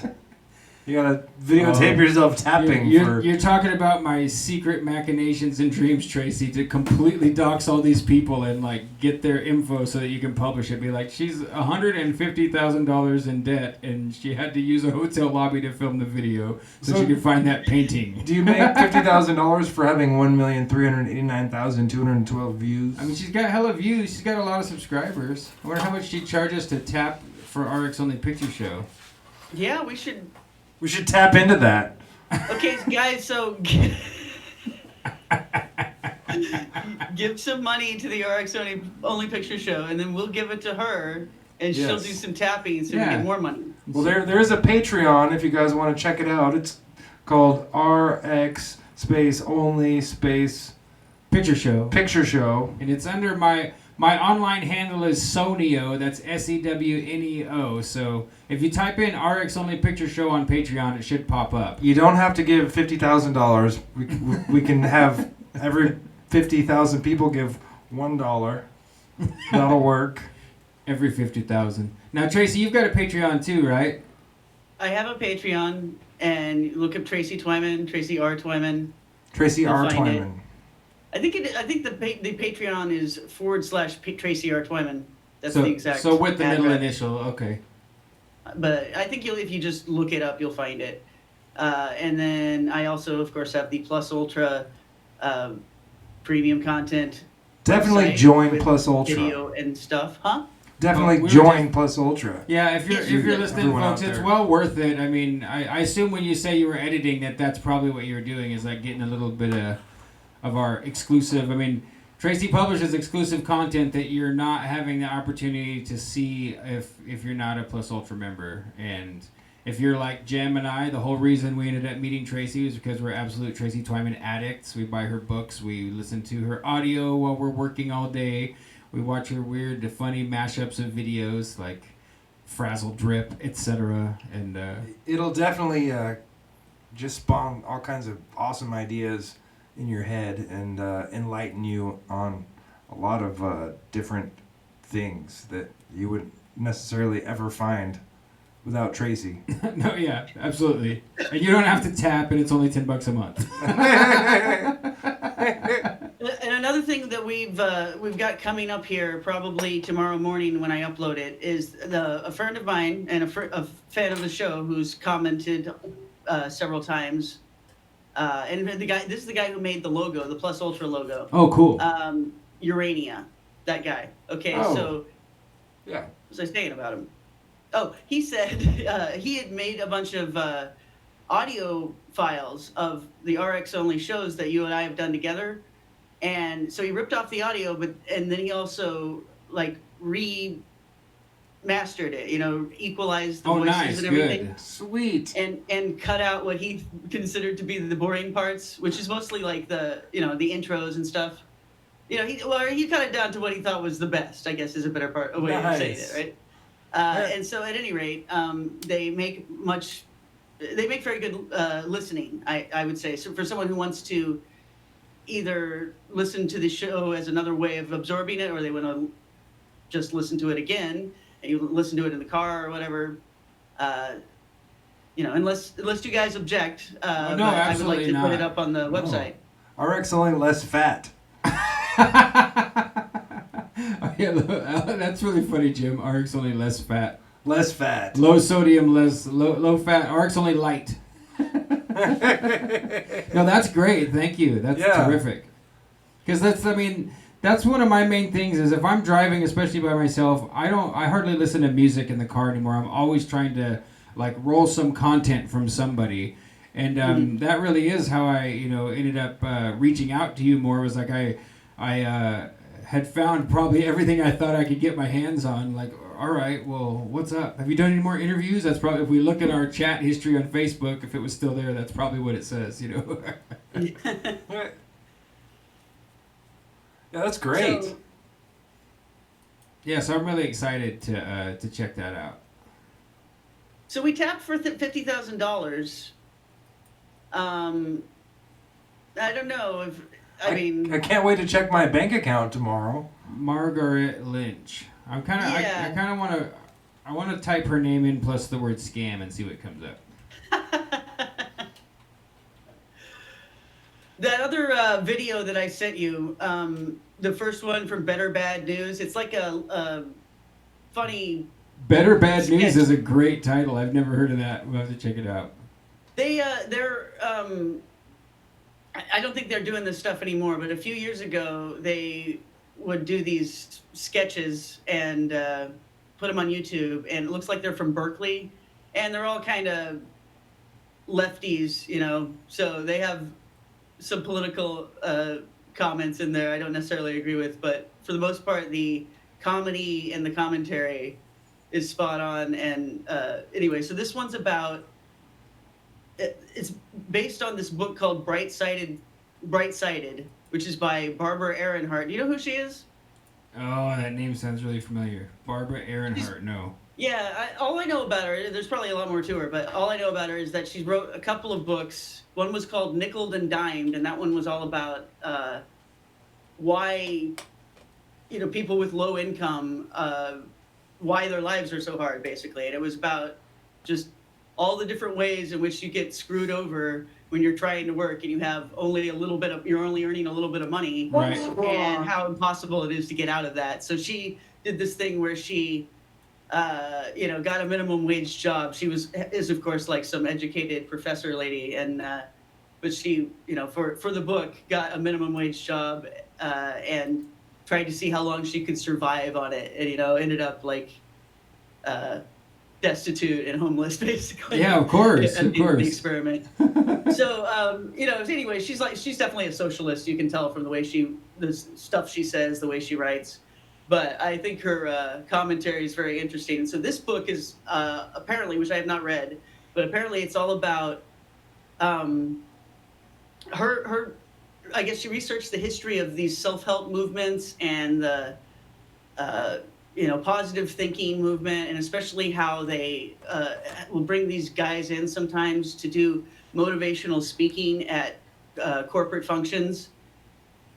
So she researched the history of it and found that there was a big connection there between the self-help movement, positive thinking movement, and these mega corporations that were using this material to kind of, train the employees to, it seems like, put up with shit and always have a positive attitude about whatever the hell is happening to them, and to blame themselves for whatever goes wrong, you know? And I think she's really got a point there. And another interesting thing to research sometime would be the confluence between this movement and a lot of the modern Protestant preachers and especially the prosperity like gospel, TV churches and stuff. Prosperity gospel guys, right? That's Yes. Like you just have it's not much different, right? Well, you haven't prayed hard enough to get your $50,000. You might. That lady over there who's tapping on her forehead is a devil worshiper for doing that tapping, but you better pray to Jesus to get your $50,000 in the bank. Jesus can't give it to you yet because your faith isn't grown enough yet. Well, I think that tapping video that we watched where this woman's slapping herself in the face because she's blocking the $50,000 that's supposed to magically appear in her bank account is a perfect setup for this video if you want to play it. I've got it. I've got it ready if you guys are ready. Yeah, go for it. And this is a satire by, so Better Bad News is the name of the channel, right?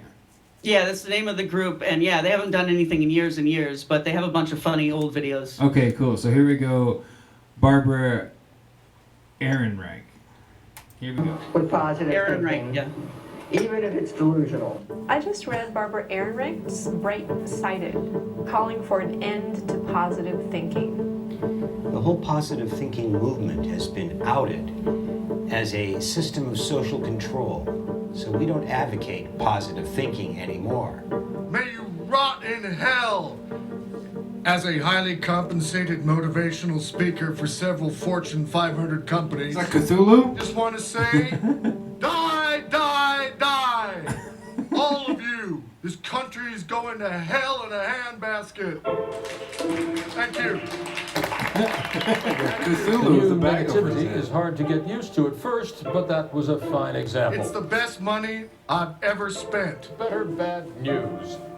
Half true, more or less 100% of the time. So what's wrong with positive thinking, even if it's delusional? What's wrong with positive thinking? It's too negative. You don't have to stay positive. You're allowed to be angry. What's happening to you is terrible. The whole positive thinking, industry, the foundational industry, provided a way to quell dissent and to extract more work from the survivors of layoffs. If you had purchased all the tapes, you would have a better attitude about being downsized or losing your home and the premature death of your twin boys, and you might not have been fired from your last job, you loser. Everything that you fear might be true. Stare it down. Please, that's perfect. I Very good. I just can't. That's very, very good. Yes. Look I at it. can. I want you to visualize I it. can't. Don't look away was part from of it. a plan to pacify the population who wouldn't push back or ask questions so that all our manufacturing would be taken away and our businesses destroyed and my identity as a citizen wiped out. I don't think You're having a breakthrough. You're not poor because you're resisting money to yourself with your thoughts. It's all my fault. If I really wanted to be rich, I would have visualized money better. But no, I was too damn lazy to do that for a living. to pay for my prescriptions, so I visualized Thomas Jefferson. I didn't know Jefferson was on the nickel, the asshole. I could have visualized Andrew Jackson or Ben Franklin, but what would happen to the economy if everybody did that? Jefferson was a stupid choice for you to visualize in the first place. Jefferson died broke. It's a stupid choice. Very stupid. What a dope you are. Your own negativity is to blame for your economic impoverishment. Do you even know who was on the $50 bill? Grant. Frederick Douglass is on the $50 bill, but I don't like it. Don't like it that the moderator would blame someone on the panel for not visualizing money properly. Barbara Ehrenreich is full of shit. She wants to take your aspirations away from you to get on the New York Times bestseller list. Put your hand over your heart and repeat after me. Barbara Ehrenreich is not a nice person. Life is crap. Life is crap? Crap. No. You have to be cheerful when you say it. Life is crap. And the alternative to positive thinking is not negative thinking. That can be another delusion. Stop stepping on my religion. If we all believe everything is okay, what does it matter if it's not?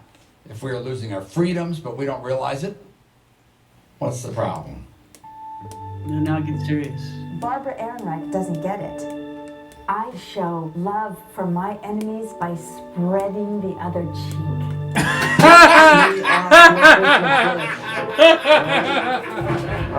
It's okay not to be okay.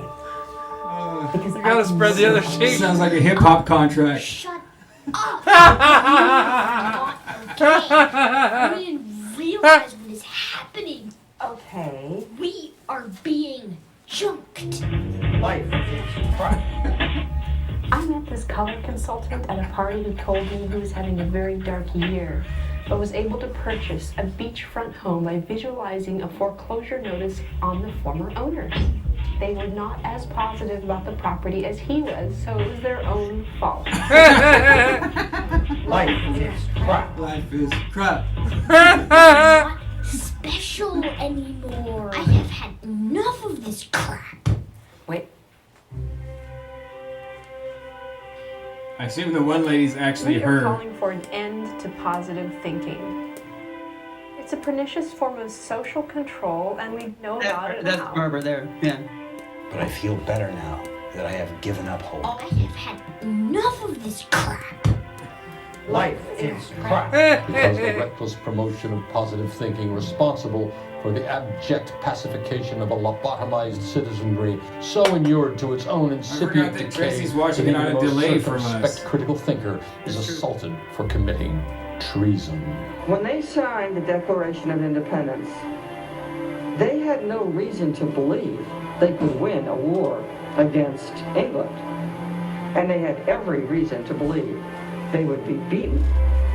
Nobody was saying, hey, let's all get pumped up, let's send independence vibrations into the universe, independence vibrations into the universe. If the founding fathers had visualized beating the British, the war would have been over in 3 weeks. They also knew individually that by signing that declaration, each and every one of them was making himself liable to the charge of treason, to be punished by hanging. And they did it anyway. That is another spirit where you say, yeah, this is hard. Yes, our chances are small. But you know what? We're going to do it, or we're going to die trying. Thank you. The Cold fan says the Declaration of Independence was signed only after they tapped. Wow. I'm going to get the book on tape so I can listen to it at home while I'm not working. The best money I've ever spent. Half true, more or less 100% of the time. So this guy's must be pretty old, huh? Yeah, the For video. her to say book on tape. 2005 or something. Yeah. What's a You're right. tape? Nobody does books on tape anymore, do they? Now, I see him every once in a while at like garage sales, and I always laugh like, what How will I listen to this? What am I gonna do with that? I love the idea of all of the founding fathers, sitting in the Masonic lodge, and everyone thinks they're doing this like crazy magic ritual, and they're all just like, "Come on, independence! We'll sign the paper, and then we'll beat the British. Come on, come on!" So, do you think that's true? What she's saying, like that, this movement has been cooked up, basically as a form of corporate training. I think it probably goes farther than that, but I don't doubt that at all. It made me immediately think of Quinn Michaels talking about the fact that the family he claims to have been influenced by or to have been raised by after he was adopted was all involved in this, what is it, Psi? It's like PSI, Psi, and it's all the same thing, power, positive thinking type stuff. And that's what Trump is that's one of the hugest criticisms against him that's not, like the surface level criticisms are obvious, but like if you dig in a little further, people are like, watch out, because he's like a power positive thinking guy, and they tie that into the whole meme magic and everything that that he believes he's willed himself into the presidency by because I see all that stuff as like the book How to Win Friends and Influence People. I avoided reading it for years and years because I thought that is the stupidest title. Like, it is so kitschy, Mm-hmm. So I finally said, screw it, and I read it, and I've listened to it a couple times since. And it's all really common sense, foundational, humble, honest advice. If you apply that book, it'll work because there's no hokum in there. It's not bullshit. But everything past that level, in my opinion, is hinging on bullshit. Like, you're not going to tap your way to 50 grand. I'm going to have a real hard time. Well, yeah, if you take a chisel and a safe, tap your rich great grandfather in the chest until he has a mild heart attack and passes away. But yeah, I think they definitely want to manage people as human resources and not see us all as equals and individuals with input. We see the same thing in all the moving away from Robert's Rules of Order towards the consensus. We all accept now that people have to quote unquote come to a consensus. And if you look into the history of that idea, it's the same thing. It's like they get everybody broken up into small groups. They have a meeting, whether it be for the city or in your corporation or at the PTA, with the idea that they're tabling the issues, they're addressing your concerns, we're going to all negotiate to a consensus, and then we'll move forward. If you look at it, it's called the Delphi method, and it's a complete fucking fraud. What they do is they plan exactly the outcome that they want and go through that process so that they can root out people like the three of us or people like the people in our chat who might be like, no, we don't want chemtrails and chemicals in our water and all this stuff. And then so they find a way to triangulate us and either bend our will to their end goal or to literally get rid of us. And as you know personally, Tracy, like if you push it too far, then they're like, well, how about if we put some people on them to mess with them for a few months and see if they'll back off, start gang stalking people and harassing people. And that's, it's the same in the corporate world for sure. I read and apply lots of different self-help books, and most of them are shit. If you look at my Audible account, like I've probably turned 10 or 15 books back because I listened to the first hour or something, and I'm like, this is not real information. I want real information that I don't know if I'm going to apply something new and different, not crap that's not tapping my forehead until I get a goldfish collection. There's a predicted and predictable space of time between self-help books for people that buy them. Like this is worked into the marketing of self-help books.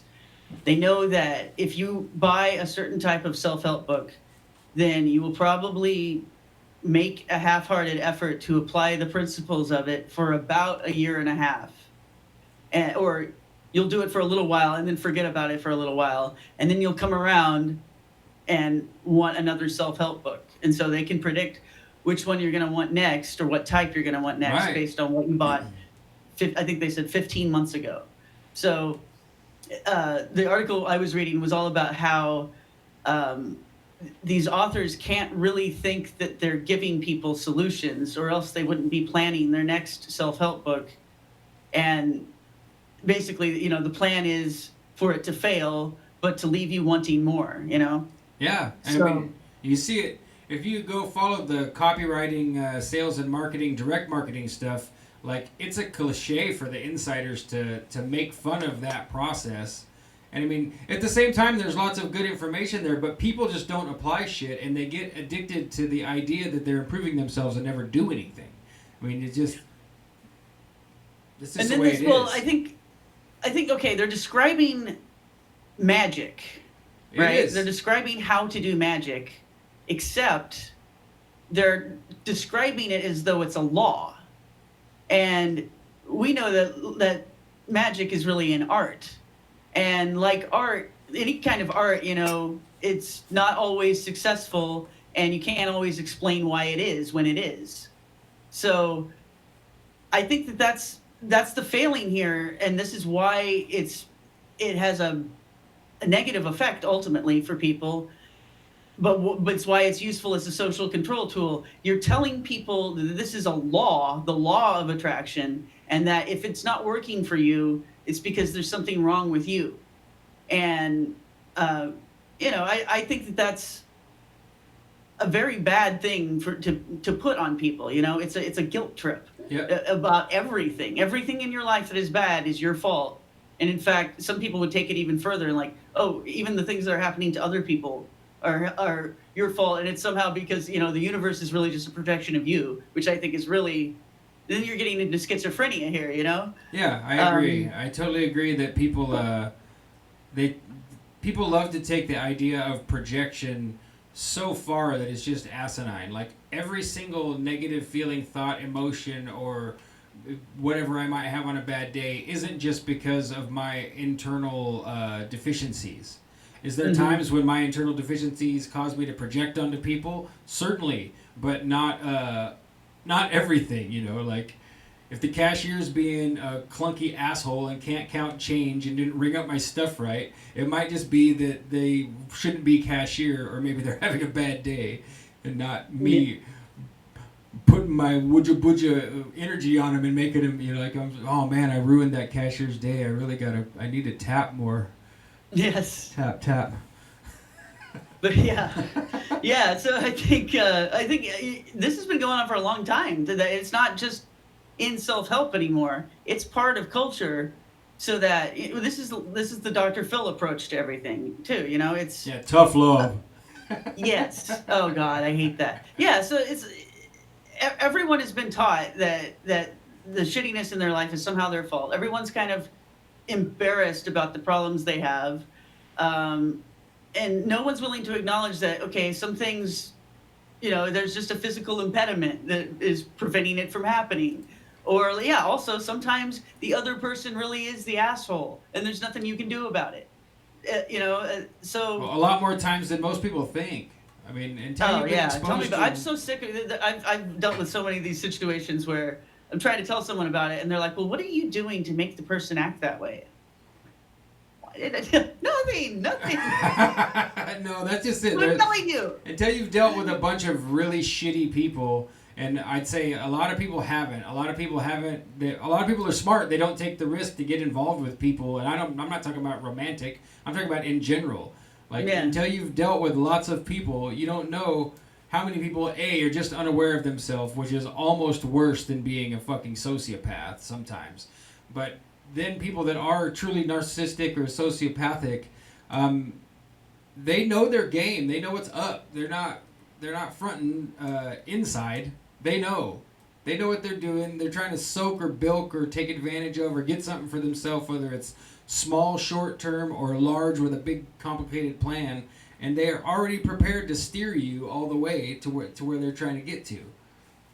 So it's and they use this psychology on their victims too. I mean, if someone like that has done you wrong, and you try to confront them about it with irrefutable evidence, look, you screwed me over, and by the way, here's the evidence that is wrong according to every system of morality. What you just did is wrong, and they'll come back with you at you with like, oh well, you made that happen. You made me do it.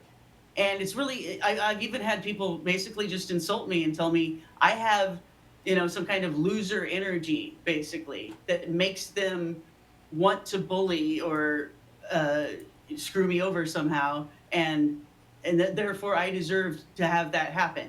And so it's this victim blaming mentality and a philosophy of victim blaming that is being spread as though it's a legitimate philosophy, but it just so happens to benefit people that like to take advantage of other people. Yep, and what you said about the marketing side of it really is a really thin veneer over... marketing has always been magic. I've studied marketing excessively. Like, there's a guy named Cheskin, his name's Louis Cheskin, who did the whole... He's the one that invented the term added value. That's that's what he coined, is the term added value. So, I mean, we all see added value all the time. Like, the top of your bleach bottle's yellow and it says 20% more added value, But if you go study his books, all of his color correspondences and everything in describing how to package something for a man versus a woman, what color to make it based on what product it is, it's not any different than studying Kabbalah. I mean, it is slightly, but it's not really, it's still the same thing. And so you're kind of like telling all these people in the self-help realm, a lot of it, to put on a blindfold and practice magic unwittingly. And then if it doesn't work, kick your own ass a little bit more and try again. Well, that's just an egregore. They're just building egregores. See what you mean. And especially if you're a corporation, you already have unless they get fired or quit, you've got a payroll for your, and a database for your egregore. There it is. And so you start messing with it, see if you can tune it up. Catch up with the Japanese. I guess this has been really internalized. Like, I would imagine most people think thoughts like this without realizing it, since we've all learned it, not just in self-help books, but in life. With every boss and every teacher, or many of them that you've had. So I wonder, there's just so many of these. I guess it's really kind of an occult belief, that you're affecting reality with your vibrations, and that's why everything's happening the way it is. I wonder how, if people start examining their own thoughts and where they actually come from. What is the logical conclusion of what you're thinking? How many times a day are you blaming yourself for something that's not your fault because of this magical thinking that has been taught to you? It's true, because we're all under a spell. It's true. That's the only way my life started to really improve after all the bad shit I went through in the past, was by starting to really kill negative thinking and change it so that I'm not just beating myself up all the time, because I used to just be like hurried and in a rush and busy and underwater with my responsibilities, in the past. And so when I stopped driving myself on and kind of yelling myself into succeeding at whatever I needed to get done, then that freed up so much space for me to actually okay, now I feel better. I'm not, not so worried about it. And what we're talking about is the opposite. That you see it on Twitter all the time. I follow a few accounts on Twitter that are all like sales guru types and stuff like that. And the guys that are successful criticize all the people who are doing what we're talking about. They're like, look, you can't work harder all day every day. You need to rest, you need to eat, you need to spend time with your family. You shouldn't quit your job once you've made $5,000, you know, selling something in your little Etsy store or whatever it is that they're trying to do. You're going to, you know, the good guys that are actually good professional marketers, they laugh and mock at those guys. They get in arguments with them and get themselves blocked so they can point their finger and laugh. Like, see, there's another fake guru for you, you know. Mm-hmm. And it all stems from that first. It really all stems from that first video that you sent us, or the first one we watched is like, you know, how to hypnotize girls. It's all in the same. It's all one big circle of shit. You know. Do you know people that don't want you to talk about negative things, like the news? Yeah. That they're like, don't bring it up because then you're gonna bring negative energy around, right? Yeah. Do you have people like that in your family? No, my family's pretty rough and tumble. I mean, we. Okay. But yeah. I know those type of people. I mean, in general, I just avoid those type of people or be polite to them if, you know, because I'm a realist. Like, if you over obsess about negative things, I'll say something to you. You know, if you're a friend of mine or in my family and it's all you can think about or talk about, I'll let you know. Like, I don't want to talk about it all the time, but, you know. Yeah, you create your own world depending on where your brain's at. If you see everything as negative, everything's gonna suck all the time. Yeah, and that's what those people are doing. Yeah. They already have their default set to negative, so if you bring extra, it's like a burden they can't carry. It's all a point of view. You can see the positive in everything or the negative, or you know, it's pretty much extreme like that. Yeah, or try to stay in the liminal space where, you know. That's the empty glass sort of place. I'd like to be there, but it's hard to like empty out all of your opinions all the time. Well, I choose to think of this show tonight as not sucking. I choose to think of it as very entertaining. What do you think? I agree. Yeah, I agree. I also want to say that I think this is the first time that we've kind of digressed away from most of the stuff that we find entertaining or enthralling, and just kind of all got real for a second here at the end, and I like it, you know. So entertaining or not, you know, I don't think the three of us are fronting. We're not trying to blow smoke up your ass, and we're certainly not trying to get you to hypnotize girls or buy a self-help book that's against the self-help community or anything cool like that, you know. Hey. That's kind of what I took from that Ehrenreich lady. Was like, she ended up becoming a best-selling author, putting down, you know, a whole list of best-selling authors. Like, very meta, Barbara. Champagne socialists, they call them. Yeah. Well, I wonder if she gets invited to do any motivational speeches for corporations. I'll bet she doesn't. She probably makes all of her speeches at colleges. Yeah, probably. Yes. Well, she might now. If she's still alive, she might now, because now's the time. You know, right? Like, now's the time that what she's saying is true, because with the way the left has turned and done something completely different, it's I was joking with Jim, was it today, that I said that it's like it's like Ayn Rand.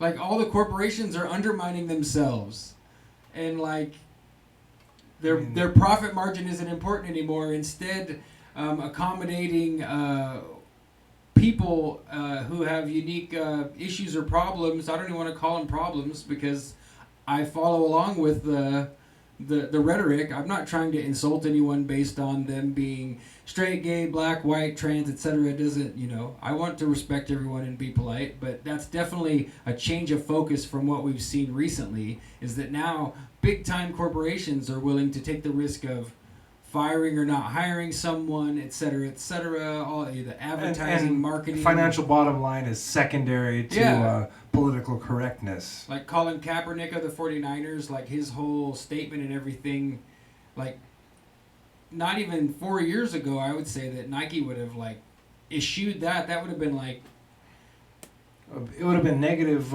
press. Yeah, no way, sure. man. Like, don't don't disrespect the Constitution, quote unquote, we're definitely not going to give you a marketing deal. But instead, it's the opposite. Like, what the hell?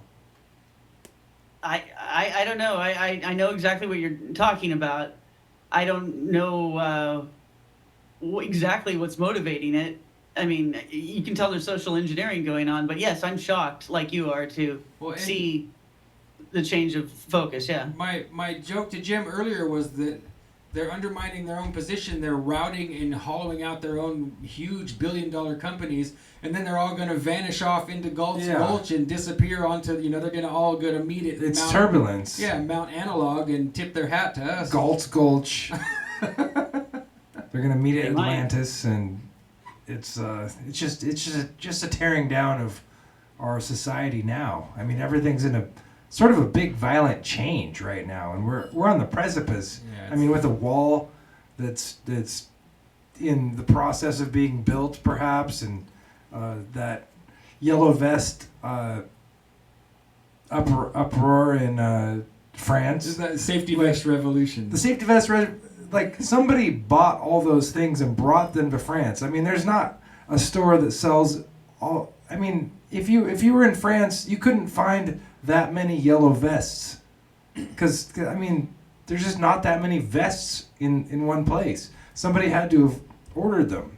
The same people that like make these signs. Everybody has the protest. They have like real similar signs, or like shirts with their logos on them, like the Me Too movement. They had all these, like, who made that stuff? Somebody had to have made it. And as far as the yellow vests go, the story is that in France, everybody has to have a yellow vest in their trunk as part of their emergency equipment. Oh, okay. I didn't know that. But who, in Europe, not that many people have cars. I mean, really, my friends that I knew in Europe, like, most people didn't even have their driver's licenses. Like, they came to America because it was easier to get a driver's license in high school by coming to the United States and being a foreign exchange student than it was actually living in a Scandinavian country. I mean, I don't know about France, but yeah, a lot of people don't have licenses or cars. Yeah, I'd say it definitely looks contrived no matter what. It reminds me of the Arab Spring.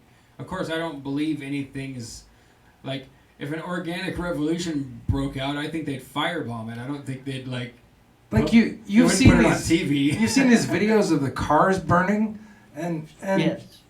They could put that stuff out, but there's a reason why there's all these videos of cars burning, because that makes you feel like there's some sort of bedlam going on. It makes they let those cars burn so that the pictures can be taken of the cars burning, because it sets a tone and sets a precedence for whatever they're trying to make us feel or think. I agree. It's all canned. It's all wagged a dog. It's on purpose. Like, Tracy, did you see the meme I made of there's like a British boxer who was there in France, and he punched the cop like past all of his riot gear and got him right on the chin, and I made it into a meme joking that, like, here's Tracy Twyman fans looking for extra content, and and here's RX Only Picture Show's long ass meme introduction with Adam Lord music, But that I saw footage of that actual event, and that boxer, he's like in a wide ramp, like a long graduating ramp, like for strollers and wheelchairs and stuff, and he's taking like 7, 8, 10 shots at this cop, and above him on the ramp is a photographer shooting pictures, and as soon as they get to where the ramp is wide open and there's enough space to actually fight, like, he takes a few more shots at the guy, and then he squares up like, is he going to do anything? And they kind of all just relax, and that's when they cut the video. But to me, it's just like, this is just a take. I've watched enough movies in production to know it's just a take. It's just a take. It's like, all right, you ready to get hit in the face with your shield on? Okay, yeah, I'll of do course it. The cop's not going to complain or disagree. Like, okay, you're a boxer, but at least I'm wearing riot gear. He's going to get promoted, I'm sure. And it looks like it's like total bedlam. Like, there's like thousands and thousands of people rioting is what the impression that you get. But I'm pretty sure that it's just like one block at a time. I mean, there's not like more than that block. Outside that one block that we see, there's not a ton of people rioting. It's just like a concentration of them. and the cameras follow that group as they move through town. There's not like it's not like a whole city of riots. There's people probably 2 blocks away that are getting cups of coffee and walking their dogs outside their apartments, and there's no big deal. So are they saying that it's the yellow vest protesters setting fire to the cars? Nobody says that as far as I've seen. They're just like car after car on fire, and nobody puts them out. They're just like burning cars. It looks like the Middle East, you know? The burning car thing in France, it's usually the African immigrants that do that. And like, you remember in 2006, they had all those riots in France about the cartoons? Yeah. And so there was hundreds of cars burning. Then it was the same thing. The cops just let them burn, and they let them set fire to people's houses with them inside of it and things like that. So I don't know. Maybe it doesn't matter who's doing it, but the cops have a policy, I guess, in France of whenever someone's flipping out and vandalizing stuff, they just let it happen. So. Well, France is kind of like Portland. I know that they're in Portland. They march every week. You know, there's you have to Antifas. Text you. Well, it's been way before Antifa was ever popular. I mean, my buddy's mom used to live in federal housing on Salmon Street at the corner of Salmon and Park, which is like almost right downtown. And we'd go visit her, and if it was on the weekend, they were always beating drums and marching by. About, it was like each week there's a new theme. There's always something to protest or be unhappy about. So when we were in Paris in 2000, we were in a nice little hotel, and the staff the day we were ready to leave was kind of hustling up, and we're like, "What's up? Is there something wrong?" Because we're Americans, we don't really speak any French, so like somebody who speaks English while you're here, and they're like, "Oh, we just know the protest is coming soon, so you guys should hurry up and go so that you don't get stuck behind the barricades." And we're like, "Oh, cool, thanks." And I know I've talked to French people, and it's a similar thing, right? Like there's a consistent vibe and an energy of we're gonna get pissed and go get in the streets and at least march down the street and yell and scream, break shit, bang a drum, yell through a megaphone. So I think they've just taken that energy that's always been there, and now they've amplified it enough to make media spots and to make a kerfuffle. They say it's all over gas tax, and then you look and they translate the signs and it's like down with the government pedophiles or something like that, like. Yeah, I think in general, in France, like if you want a raise at your job, you and the other guys at the shop go have a protest. So that's so opposite that's how of they the United advance States. their careers. Could you imagine the guys at Blockbuster, the look on their faces when they got fired? Like, have your Blockbuster video revolution. We want $1 more each and some free popcorn or else. And the boss is like, well, I got 3 kids waiting to replace you. Yeah. I'm going to cut to the bathroom one more time, Jim. You all good? Yeah. All right.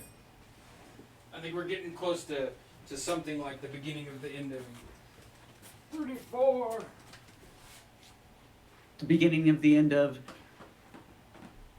Okay. Well, anyway, yes. Jim, yes, do you think Tracy. that we should wrap it up at 11 tonight? I Which don't would be mind. 3 minutes. We can go on a little bit longer if you want. We kind of started about 20 minutes late. If you want to continue. You're saying that I should continue. That Well, we should continue. If you feel like it. I'm enjoying all this, the conversation. I'm having fun, but I do feel that I've probably exhausted all the topics that I had thought of. Yeah. So I might be running out of things to say. That's all I'm saying. That doesn't mean I won't come up with some more. But you know what we can try, Jim? Yeah. Can you try one more psychic experiment? All right. You're like, oh God, no. Okay. I'll try it. All right. No, you don't have to. Well, I don't want to do it when your energy's low. Well, that's the thing. It's you never can tell, and sometimes you can be on 3 out of 5, and then you can be off 5 out of 5. It's just. Did you know that you were going to get it right that time? I felt like I knew what it was. That's why I said it. Okay. All right. Well, I won't push it then if you're not having the right feeling. You can try it again. Let's try it again. All right. Second card for Jim. Oh. Okay. We already. Never mind. I'm find a different one here. See, the biggest problem is sometimes you get like a preconceived notion. So like when I got that first one right, you asked Sean another one, and I was thinking it was going to be a black card, and that was just my logic telling me that it was going to be something different than a red card that I got. 50-50. So like I have to tune that stuff out. You really have to tune it out. It's the Oregon deck. 3 of spades. No. It's the Joker. Joker! Oh, well, you didn't tell me there was a Joker in the deck. Did you pick that on purpose, Tracy? No, but... One more. What was our hand for tonight so far? Your first card was 7 of hearts. I guessed 3 of spades, but it wasn't. All right. Are you looking at them? No, I'm going to do one random here. Will you look at it and then concentrate on what it is? Okay, maybe I didn't concentrate enough before. Sorry. Concentrate on what it is, and then tell me in your mind what it is. And I'm gonna put my my brain horns up here. And I'm gonna look at it. I think it's a jack. All right. Well, we can see it's not a science. It isn't. But you can't deny what you did there with the getting cards. it right the first time could have been luck. It could have been. How could it be luck? I don't think it's luck. That's the same as them telling you to put yourself down when you're late for work. Like you can't discount it to luck. Like you focused, you looked, you thought, I think it's red. I think it's the 7 of hearts or whatever it was, and you were right. And so you have to we have to honor the psychic experience and give full credit, even though we know how much bullshit is surrounding this topic all night. It doesn't mean it doesn't exist. It definitely exists, but you're not. It feels like being right the first time was a sort of a boost. That was God helping you, boost. Man. I was but fresh. Then it raised the expectation level, which I think is what Yeah. we're dealing with now. For sure. Yeah, For sure. yeah. It's hard. It's like being like, hey, watch this, you guys, and then throwing a dart and hitting a dead center bullseye the first time. And they're like, hey, do it again, do it again, do it again. and you're stupid enough to like be like, all right, I'll try it again. In the wall. Shunk in the wall. Like 4 feet away from the bullseye. That happens. Yeah, I'm not going to do any dangerous psychic experiments with you, Jim. Let's try one. What's a dangerous one? Oh, I don't know. I mean, just not necessarily a psychic experiment, but for example, like throwing knives or anything like that, you know. Oh, yeah. Right. It does get dangerous when we juggle and yo-yo at the same time. There's not enough space right now because usually we move stuff, but when we juggle and yo-yo at the same time, there's the piano's definitely at a liability, and if I'm not careful, Jim's at a liability because yo-yos are fucking dangerous. Hey Tracy, I'm gonna write a number between 1 and 10 on a piece of paper behind me, and then you can you can tell us what it is, perhaps.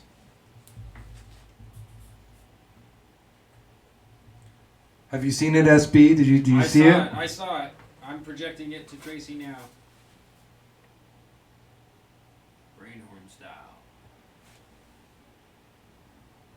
Is it 8? Nope. Oh. Number 5. Number 5. Let me show you. Isn't it funny how we've all done this kind of stuff since we were kids? So, like, I feel like if we don't show Tracy and the audience, that we are just not legit. Yeah. Right? Like, if you don't actually show, like, okay, Jim really wrote a 5. 5 is not 8. That is true. It's close, though. It looks like a 5 is very close to an 8. Maybe you were seeing it visually, and there's a little bit of, static. Could be. There's a great interview about 9/11, and it's with Jan Irvin, but the guy who he interviewed is Stubblebine, And Stubblebine is the general that they based the man who stares at goats on. And if you listen to that interview, he's really pissed at the way that they portrayed him. He feels like they intentionally cornered him to undermine him, and that he was talking about all of the remote viewing and psychic experiments they were doing, and then even about how he was under the spell of believing that 9/11 was just as it was portrayed in the media, and as the ritual went down, and that he started looking at pictures of the Pentagon and snapped out of it. And he's like, and I mean, he was an expert in that kind of stuff. So he went and looked closer, and he's like, oh, this isn't right. So that's worth listening to if you guys have never seen it. Stubblebine with Jan Irvin. And I think it might have been, maybe not the last interview I ever did, but he was getting pretty old at that point. I think he's passed away now. So was he objecting to the movie with George Clooney or the book? I think both. Yeah, I think he just felt like they just mocked and sidelined, paralleled, and harassed his true life story. And then he quit doing interviews. He said that he said that he did a pretty heavy vetting job to Jan Irvin. Jan actually included like the one, I had it saved because I listened to it a couple times, but he included like the preliminary questions before the interview officially started, and you could tell he was pretty prickly because he'd had a lot of trouble with the press. And people who've never done it don't know, but like one time, my buddy in a wheelchair has a really cool off-road wheelchair device, and the newspaper locally wanted to come over to his house, and he's like, you need to vacuum and like clean up and dust. And I'm like, for newspaper reporters? Hell no. And he's like, what do you mean? I was like, they're not going to write down anything you ask them to write down. They're going to take the worst picture of you they can. They're going to publish lies in their article. When you demand they retract it, they're going to hem and haw, and then they'll print a retraction on the inside of the, like next to, not even next to the obituaries, like in the worst possible place, and no one will read, and it's just going to suck. And he's like, no. And then they did exactly that. Like, he thanked Jesus 101 times trying to get them to give credit to Jesus in the newspaper. They didn't. He like smiling the whole time, trying to make sure that all the pictures are smiling. They get one of him with a frown on his face. They said all these other lies, like that his wheelchair would go it's a manual wheelchair, go 25 miles an hour downhill in gravel. Like, they just pulled that out of their ass. Said he planned on going to Australia next. Like, never said that, never had any plan or intention to go. So it's like, I warned him, and then he learned his lesson. He's like, you were right about the press. Like, yeah, I know. They're jerks. So Michael Duffalo in the chat asked Tracy, what do you think about the Russian Pope saying the Antichrist is controlling humanity through smartphones this week? I had not heard that. Yeah, me but neither. I would agree with the Russian Pope. Oh, it must be the leader of the Orthodox Church with the little fold-down cross on his hat? Yeah. I would assume that's what he means. Could be.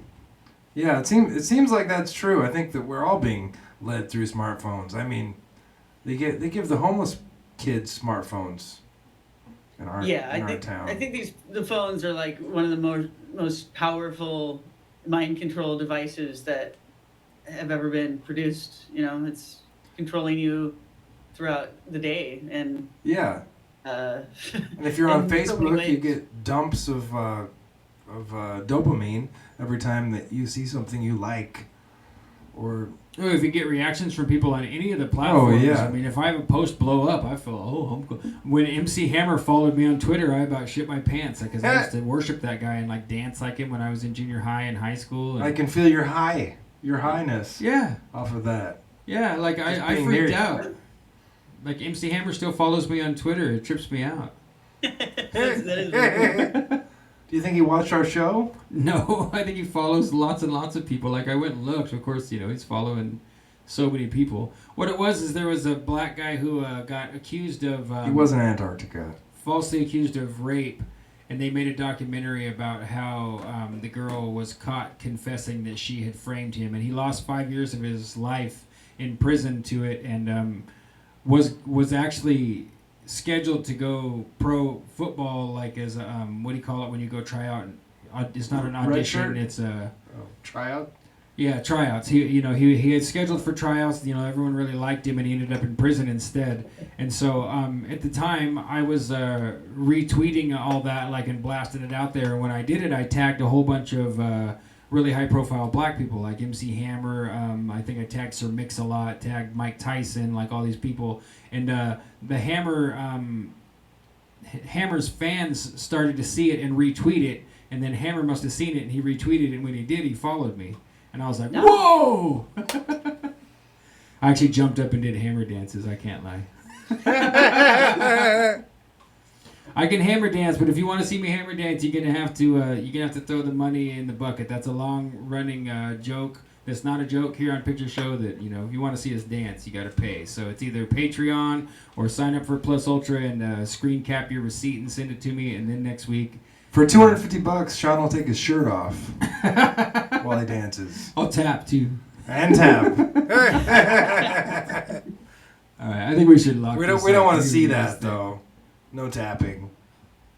I think this was a good, casual, fun show.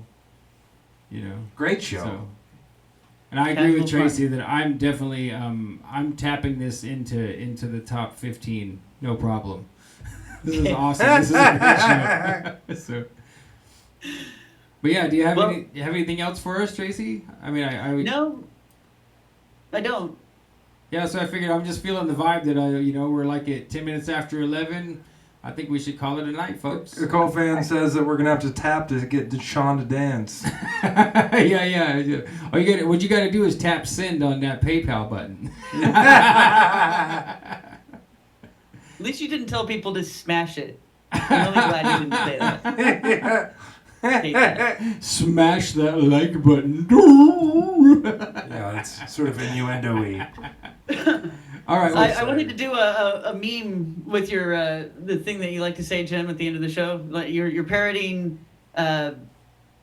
Richie from Boston, right? So you say like, subscribe, share, subscribe, do. or do. Or do. Yeah. Right. So can I do a meme that has a dog about to do his due?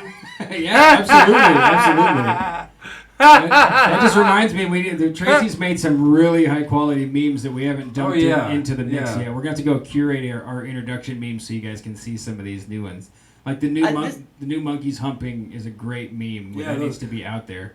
Those, you guys have done some great ones too. Because this is something I wanted to mention. Is I think we really need to mix up the memes in the beginning and get some fresh blood in there, I agree. I think let's make that a plan to let's do what we talked about in private and put it. We'll take advantage of the backside of Plus Ultra as your site, and we'll go create an architecture there specifically, at least to start, just for memes. Maybe other things later, but to start, here's a meme folder, and maybe even we'll categorize them up a little bit. Maybe we could even roll memes while we're in mid conversation next time. We can. I mean, I could throw another panel up here that's memes. I love looking at our beautiful faces. So, you guys, if you go to TracyTwyman.com/Plus Ultra, and you look at the top right, where there's a menu there that says Premium Membership and Contact Us, and then next to that, Memetics. That is where I'm dumping memes right now. Oh, so you have the Memetics is already up there. We just need to fill it up, huh? Yeah, and also just so the audience knows, I recently discovered that the form on my contact form on the contact page, I don't know where the emails have been going. They've been going to a black hole for some time now, maybe a couple weeks. I don't know exactly how long. So if you've tried to email me that way, I apparently have not gotten it, and I haven't found yet where they're sitting, if they're sitting in a, because I'm getting that forwarded to one of my addresses, and I don't know where these things are. I cannot find them. I don't know what went wrong. I'm sorry. I'm very sorry. And you can, for one thing, you can go to the website again if you want to. And I have my email address just written there now. And if you want to just write it down now, it's TracyTwyman@protonmail.com. If you have anything to say, including complaints or things that are going wrong for you with the website, please let me know. I can't promise I can figure it out, because some people have problems that I just can't figure out that are unique to their browser or whatever. But I try to make sure that everybody can have the full experience and see everything there. So please reach out to me, guys, if you had something to say and I didn't respond. It's probably because I didn't get it. I'm very sorry this keeps happening, but Please try again. Thank you. So That's you it. said it's Tracy Twyman, no R, just Tracy Twyman at Proton Mail? Yes. Okay, .com. cool. All right. Well, buy Tracy's books, folks. Me and Jim don't have anything to offer you to sell yet, but we were thinking about putting up a GoFundMe to maybe mold up these sculptures that he made or make prints of some of the art we've been creating. So, but for now, please, if you don't have a copy of one of Tracy's books, go grab the Baphomet. Go grab any of them because they're all great. I've read almost every one of them, and the same wonderful, dead serious, deep topic / dry humor you see here live is exactly what you get when Tracy's publishing. So, thank you. Yep, you're welcome. So it's Tracy Twyman at protonmail.com. Yep. Yes. That's it. All right. We're going to call that Picture Show, ARC's only picture show with Plus Ultra number 34. And every week we say, like, share, subscribe, or do. And okay, bye. Okay, bye. Okay, bye. Okay, bye.